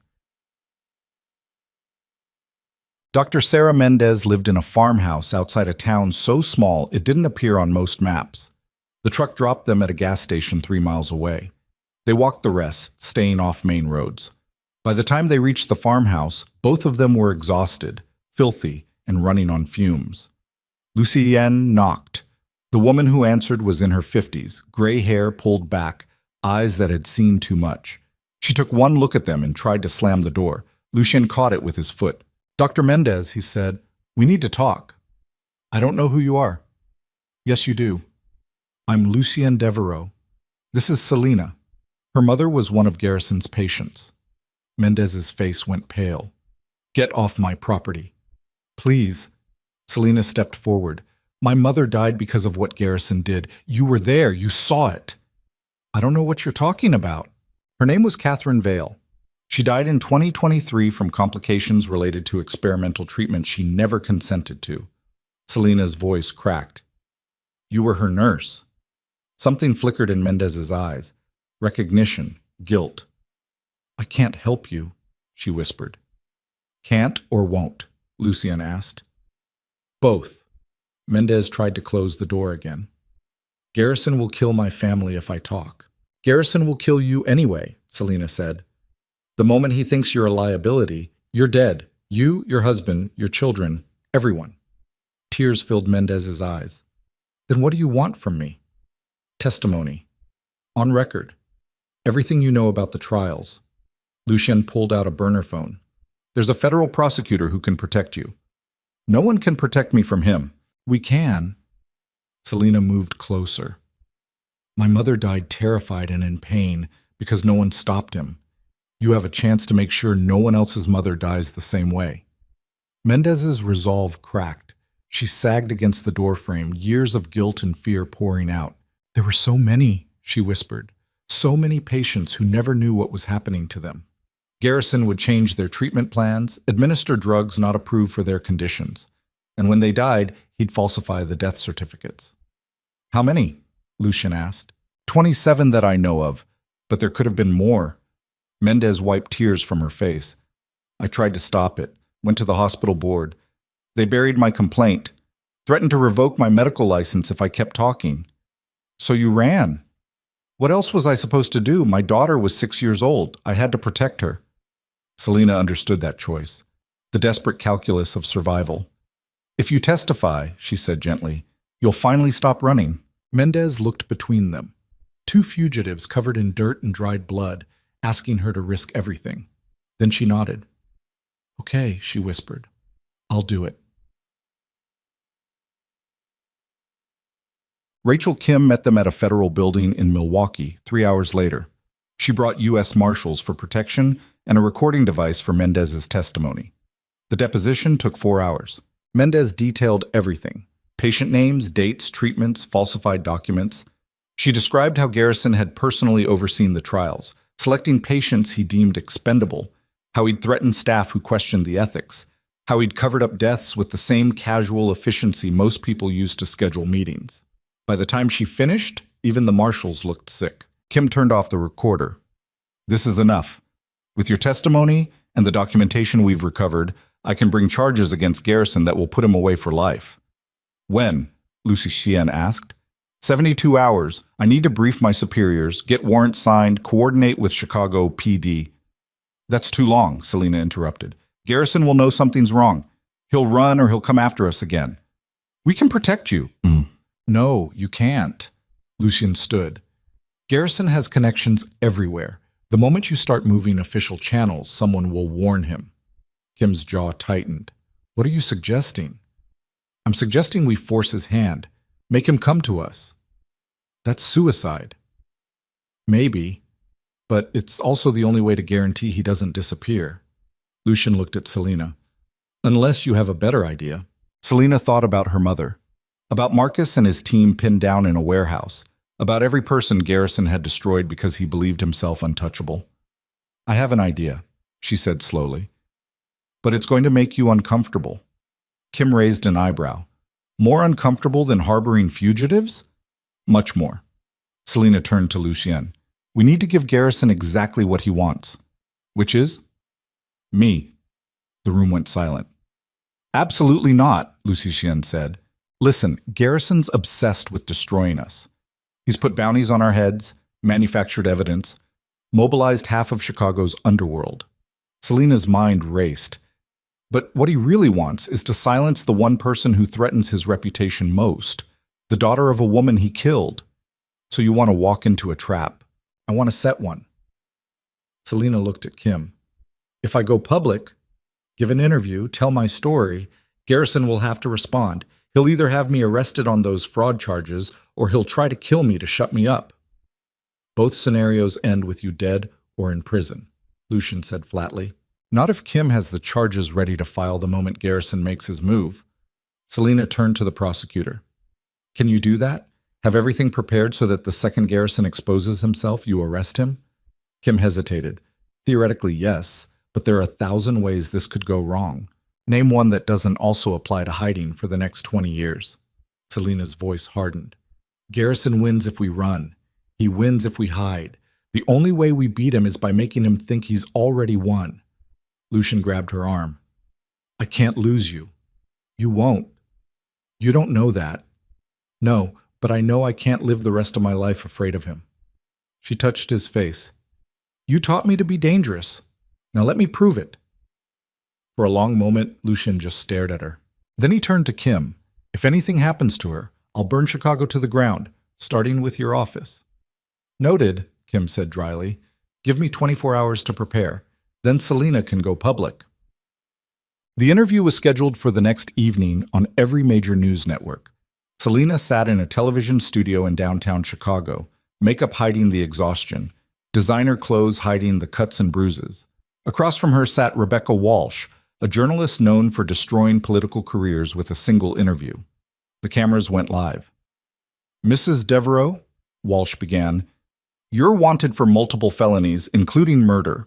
Why should anyone believe what you're about to say? Because I'm not running anymore, Selena said. Senator Garrison has spent weeks trying to silence me. He's falsified evidence, put bounties on my head, and threatened everyone I care about, and I want the world to know why. Which is? Because my mother was murdered as part of an illegal pharmaceutical trial he oversaw. And I have proof. The interview lasted 30 minutes. Selena detailed everything: her mother's death, the falsified records, Garrison's cover-up. She named dates, hospitals, other victims. By the time she finished, social media was exploding, and somewhere in Chicago, Garrison was watching. Bachin. The attack came 90 minutes later. Selena was leaving the studio under federal protection when the first shot rang out. A U.S. Marshal dropped, blood spreading across his chest. Get down, someone screamed. But Selena didn't get down. She ran, not away from the danger, but toward it. Because standing on the roof of the building across the street, silhouetted against the night sky, was Senator Garrison himself, holding a rifle and smiling. Lucienne appeared from nowhere, tackling her to the ground as a second shot shattered the pavement where she'd been standing. What the hell are you doing? He shouted. Giving Kim her evidence. Selena pointed upward. He's right there, in public, with a weapon. Sirens wailed. Police vehicles screamed into the parking lot. And on the roof, Garrison realized his mistake. He'd been so desperate to silence Selena that he'd exposed himself completely. Federal agents swarmed the building. Helicopters appeared overhead, searchlights cutting through the darkness. Garrison dropped the rifle and raised his hands, but the damage was done. Every news camera had captured him. Every witness had seen him.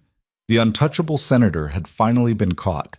Rachel Kim appeared beside Lucian and Selena, breathless and furious. You deliberately made yourself bait, she said. I made him prove what he really is, Selena corrected. On the building's roof, federal agents dragged Garrison toward the access door. He looked down at Selena one last time, his face twisted with rage. Then he was gone. Kim pulled out her phone. I'm filing charges. All of them. Murder, fraud, conspiracy, attempted murder, everything. Will it stick? Lucien asked. With Mendez's testimony and tonight's performance? Kim almost smiled. He'll die in prison. Paramedics were loading the injured marshal into an ambulance. He was alive, cursing, already demanding to get back to work. Selena watched it all. The chaos, the flashing lights, the reporters swarming, and felt nothing. No satisfaction, no relief, just bone-deep exhaustion. Is it over? She asked quietly. Lucien pulled her against his chest. Almost. What's left? Surviving what comes next. Because taking down a U.S. senator didn't end a war. It just started a new one. And as Selena stood in Lucian's arms, watching Chicago's elite scramble to distance themselves from Garrison's fall, she realized the most dangerous battle wasn't against enemies with guns. It was against the people who smiled while sharpening knives behind their backs. The people who would blame Lucien and Selena for destroying one of their own. The people who would spend years trying to make them pay. But tonight, under the glare of news cameras and the weight of everything they'd survived, Selena made a choice. She wasn't afraid anymore. And she sure as hell wasn't running. Not from Garrison's allies. Not from the legal battles ahead. Not from the life she'd chosen when she signed that marriage certificate. She was Selena Devereaux. And anyone who came for her would learn exactly how dangerous that name had become. The legal aftermath of Garrison's arrest moved faster than anyone expected.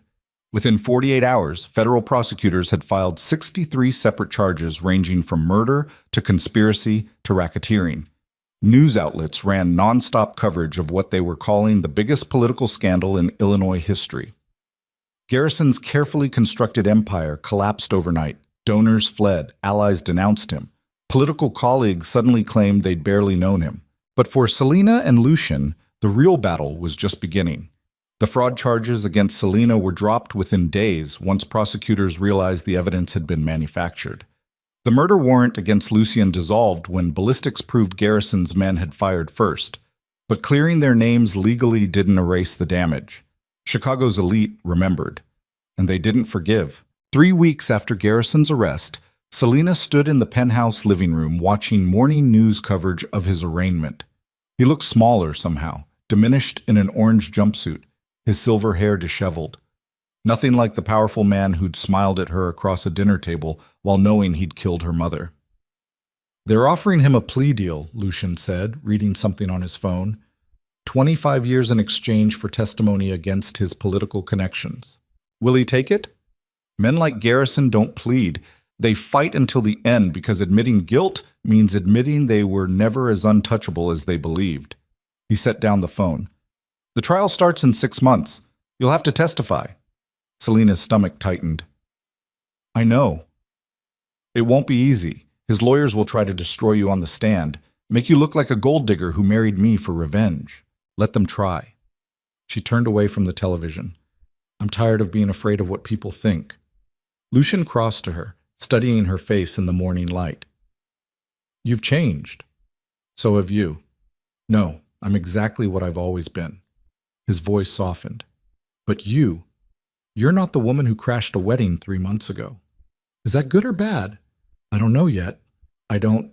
The honesty in his answer caught her off guard. Because he was right, she had changed.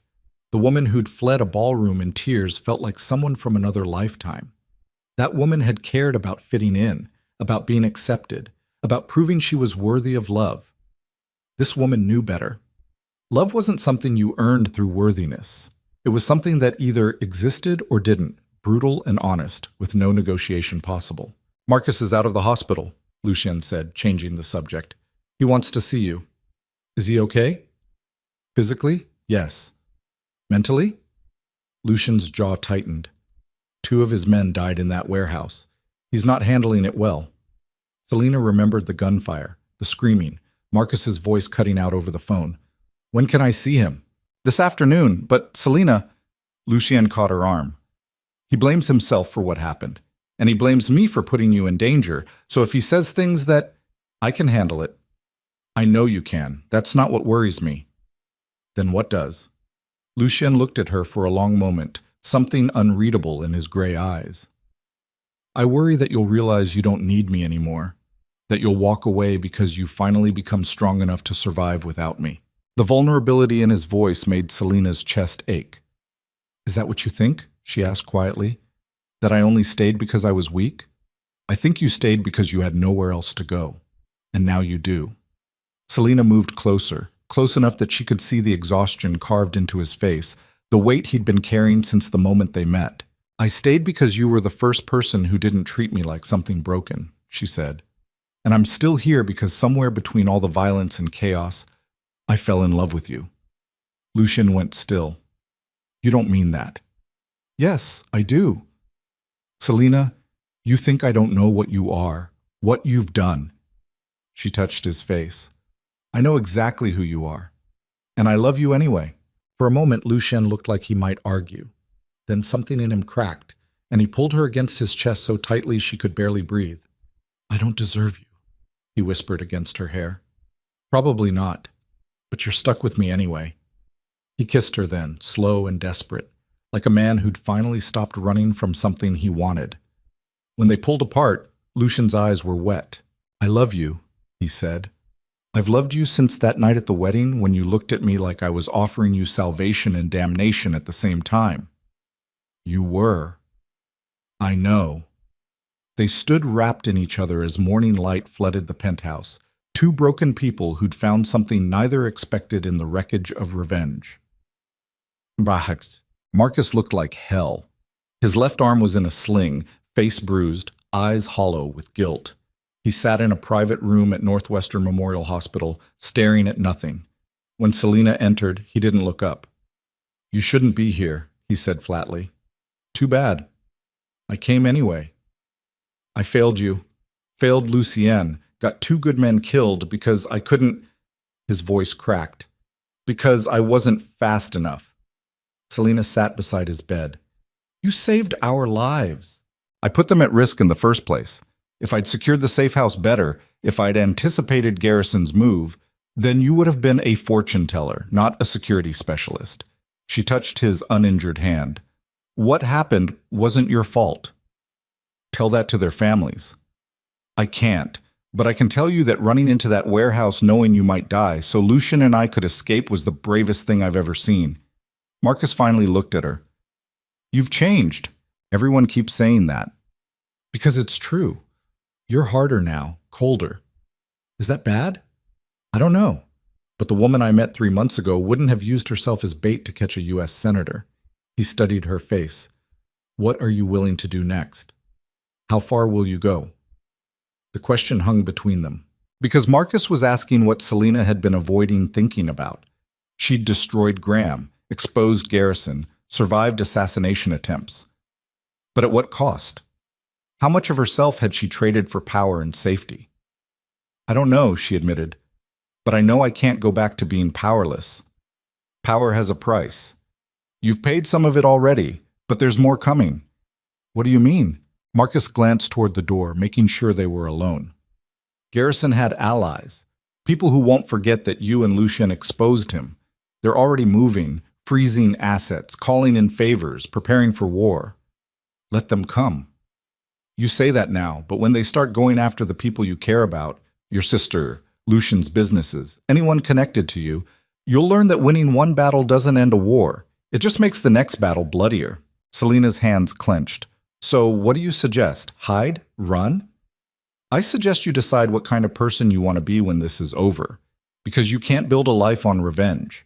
Eventually, you run out of enemies, and you're left standing in the wreckage wondering who you became."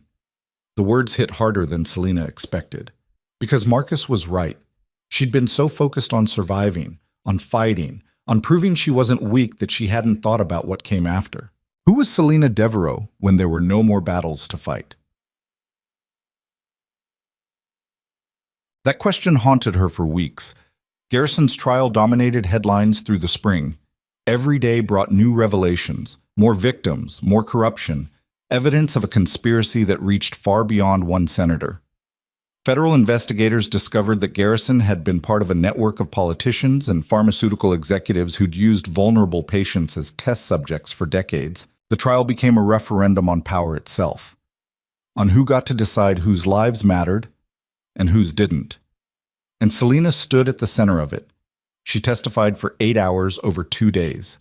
Garrison's defense attorneys tried to eviscerate her credibility, questioning her marriage, her motives, her mental state.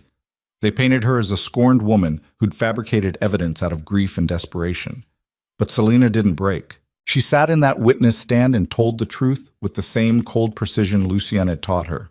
No emotion, no dramatics, just facts delivered with devastating clarity.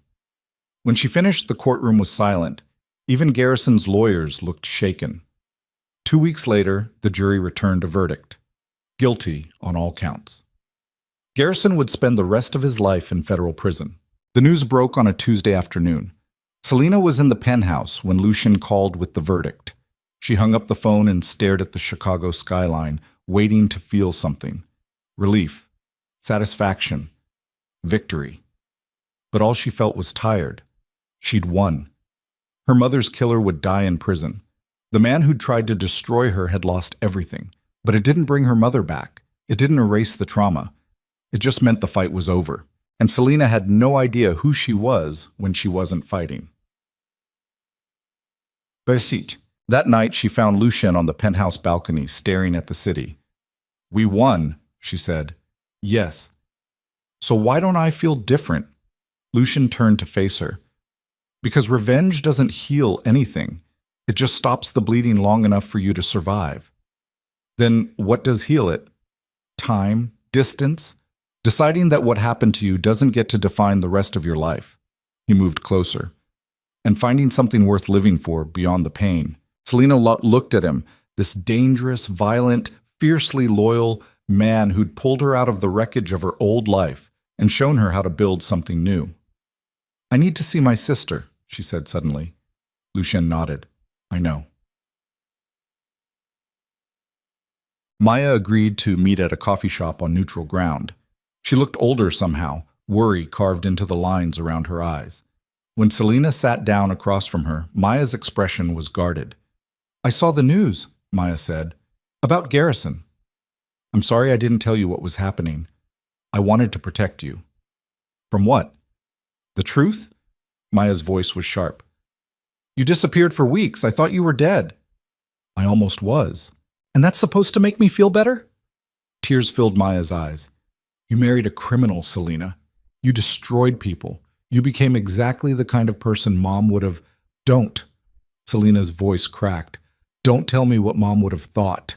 Because the truth is she died because powerful people decided her life didn't matter. And I refuse to live in a world where that's acceptable. Maya wiped her face. So you became powerful too? Became someone who makes other people afraid? Yes. And I'm not sorry for it. They sat in silence for a long moment. Then Maya said quietly, I don't know if I can accept who you've become. The word should have hurt. Instead, Selena felt something like relief. Because Maya was right. Selena had changed so fundamentally that going back to who she'd been wasn't possible.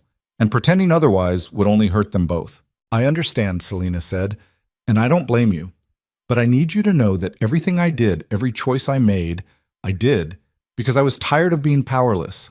Tired of letting people destroy me and walking away unscathed. And now? Now that Garrison's in prison and you've won? Now I figure out who I am when I'm not fighting for survival. Maya studied her face. Do you love him, Lucien? Yes. Even knowing what he is? Especially knowing what he is. Selena's voice steadied. Because he's the only person who's ever seen the worst parts of me and stayed anyway. Maya stood, slinging her purse over her shoulder. I need time to process all of this, to figure out if we can have a relationship when you're living a life I can't understand. Take all the time you need. Maya paused at the door. For what it's worth, I'm glad you're alive, and I'm glad Garrison's in prison. Then she was gone. Selena sat alone in the coffee shop, staring at her reflection in the window. She'd lost her sister. But maybe that was the final price of transformation. Some relationships couldn't survive the person you became when survival demanded it. Bad. Summer came to Chicago with brutal heat and violent storms. Lucien's legal troubles slowly resolved. Prosecutors realized that going after him would open investigations into half the city's power structure. Politicians, businessmen, people who preferred their illegal dealings stay buried. Charges were quietly dropped. Warrants disappeared. Within months, Lucien Devereaux was once again one of Chicago's most powerful men. But he was different now, too. Selena noticed it in small ways. He spent more time at home, smiled more. The walls he'd kept between them slowly dissolved until most nights they fell asleep in the same bed, tangled together like people who'd finally stopped running. One evening in late August, they stood on the penthouse balcony watching a thunderstorm roll in across Lake Michigan. What happens now? Selena asked. What do you mean? We took down Garrison, survived the fallout, but we got married as part of a one-year arrangement. That year's almost over. Lucien went still. Are you asking if you're free to leave? I'm asking if you want me to stay. He turned to face her, gray eyes reflecting the storm clouds. I want you to stay every day for the rest of my life. But I won't trap you in this marriage if you've changed your mind. I haven't. Then what are we talking about? Selena took a breath. I'm talking about the difference between a business arrangement and a real marriage. I'm asking if you want to build an actual life together, not one based on revenge or survival, but on something permanent." For a long moment, Lucian didn't speak. Then he said, "I've been waiting for you to realize you deserve better than me." "I don't want better. I want you." "Why?" "Because you're the first person who didn't try to fix me or save me. You just gave me the tools to save myself." She moved closer. "And because somewhere between all the violence and chaos, I realized I don't want a safe, comfortable life. I want a dangerous one with you." Lucien kissed her then, slow and deep, as rain began falling around them. When they pulled apart, he said, "If we do this, if we make this real, there's no going back. You'll be mine in every way that matters." "I already am. And I'll be yours. Completely. Even the parts that terrify you. Especially those parts." Thunder cracked overhead as they stood wrapped together, two people who'd found each other in the wreckage and built something that shouldn't have worked, but somehow did. Text. 3 months later, they got married again. Not in a courthouse with armed guards and no witnesses. In a small ceremony overlooking Lake Michigan with Marcus and Victoria in attendance. No politicians. No press. Just people who understood what Lucien and Selena had survived to reach this moment. The officiant asked if they took each other freely. This time, when Selena said, "I do," she meant it with every part of herself. And when Lucien kissed her, it wasn't for show or revenge. It was for them. 1 year after Garrison's conviction, Selena received a letter. It came through Lucien's lawyer, carefully vetted, scanned for threats. Inside was a single page written in careful handwriting. "Mrs. Devereaux, my name is Jennifer Chen. I'm the daughter of Dr. Richard Chen, the researcher who tried to expose Senator Garrison's program before his death. For years, I believe my father died in a random accident. Because of your testimony, I now know the truth. I wanted to thank you, not just for exposing Garrison, but for being brave enough to fight when everyone else stayed silent. My father would have been proud. If you're ever looking for ways to honor the people Garrison hurt, I run a nonprofit that provides free legal services to families of medical malpractice victims. We could use someone with your experience and determination. No pressure. Just an offer if you're interested." With gratitude, Jennifer Chen Selena read the letter 3 times. Then she showed it to Lucien. "What do you think?" she asked. "I think you've spent a year fighting. Maybe it's time to build something instead. Would you be okay with that? Me working with a nonprofit?" "Selena, I'd be okay with you doing anything that makes you happy." He touched her face. "You don't need my permission to live your life." "I know, but I wanted to know if you'd support it. Always." 2 weeks later, Selena walked into Jennifer Chen's small office on Chicago's South Side. The walls were covered with photos of families they'd helped, cases they'd won, lives they'd changed. Jennifer looked up from her desk, late 20s, tired eyes, but hopeful. "Mrs. Devereaux?" she said. "Thank you for coming." "Just Selena." "Selena, then." Jennifer gestured to a chair. "I wasn't sure you'd actually show up." "I almost didn't." Selena sat down. "I'm not sure what help I can be. I'm not a lawyer." "No, but you understand what it's like to fight a system designed to protect powerful people at the expense of vulnerable ones. That's more valuable than a law degree." They talked for 3 hours. By the end, Selena had agreed to join the organization as a victim advocate, helping families navigate the legal system, connecting them with resources, making sure their voices weren't drowned out by money and power. It wasn't glamorous work. It didn't come with designer clothes or penthouse views. But for the first time since her mother's death, Selena felt like she was doing something that mattered beyond revenge.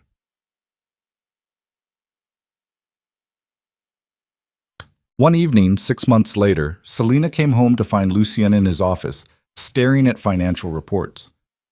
"Bad day?" she asked. "Complicated day." He looked up. "I'm thinking about going legitimate." Selena blinked. "What?" "Legitimate. Legal businesses. No more gray areas." He set down the papers. "Turns out almost dying makes you reconsider how you spend your time. Lucien, your entire empire is built on gray areas." "I know." which is why transitioning will take years. But I'm tired of looking over my shoulder. Tired of Marcus taking bullets meant for me. Tired of wondering if today's the day federal agents kick down my door. He stood and crossed to her. And I'm tired of putting you at risk because of choices I made before we met. Selena understood what he was offering. A different life, a safer one, but also one where he'd have to dismantle everything he'd built. Are you sure? She asked.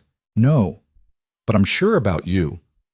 And if going legitimate means I get to keep you without constantly wondering if someone's going to try to kill you, then it's worth it. That might be the most romantic thing you've ever said to me. Don't get used to it. I'm still a bastard. I know. That's why I love you. They stood together in his office, two people who'd spent a year learning that survival wasn't the same as living, and that sometimes the bravest thing you could do was choose to build instead of destroy. Okay. 2 years after their first wedding, Selena stood in the penthouse living room watching snow fall over Chicago. So much had changed. Garrison had died in prison, killed by another inmate whose daughter had been one of his victims. Graham had fled to Europe to escape his legal troubles, broke and disgraced. Camille had remarried someone equally shallow and was exactly as unhappy as she deserved. Marcus had recovered and was helping Lucian transition to legitimate businesses. Victoria had opened her own security firm. The nonprofit Selena worked with had grown from 3 people to 30, helping hundreds of families navigate the aftermath of medical malpractice. And Selena had slowly, painfully rebuilt a relationship with Maya. It wasn't perfect. They'd probably never be as close as they once were, but they were trying. That felt like enough. Lucien appeared behind her, wrapping his arms around her waist. "What are you thinking about?"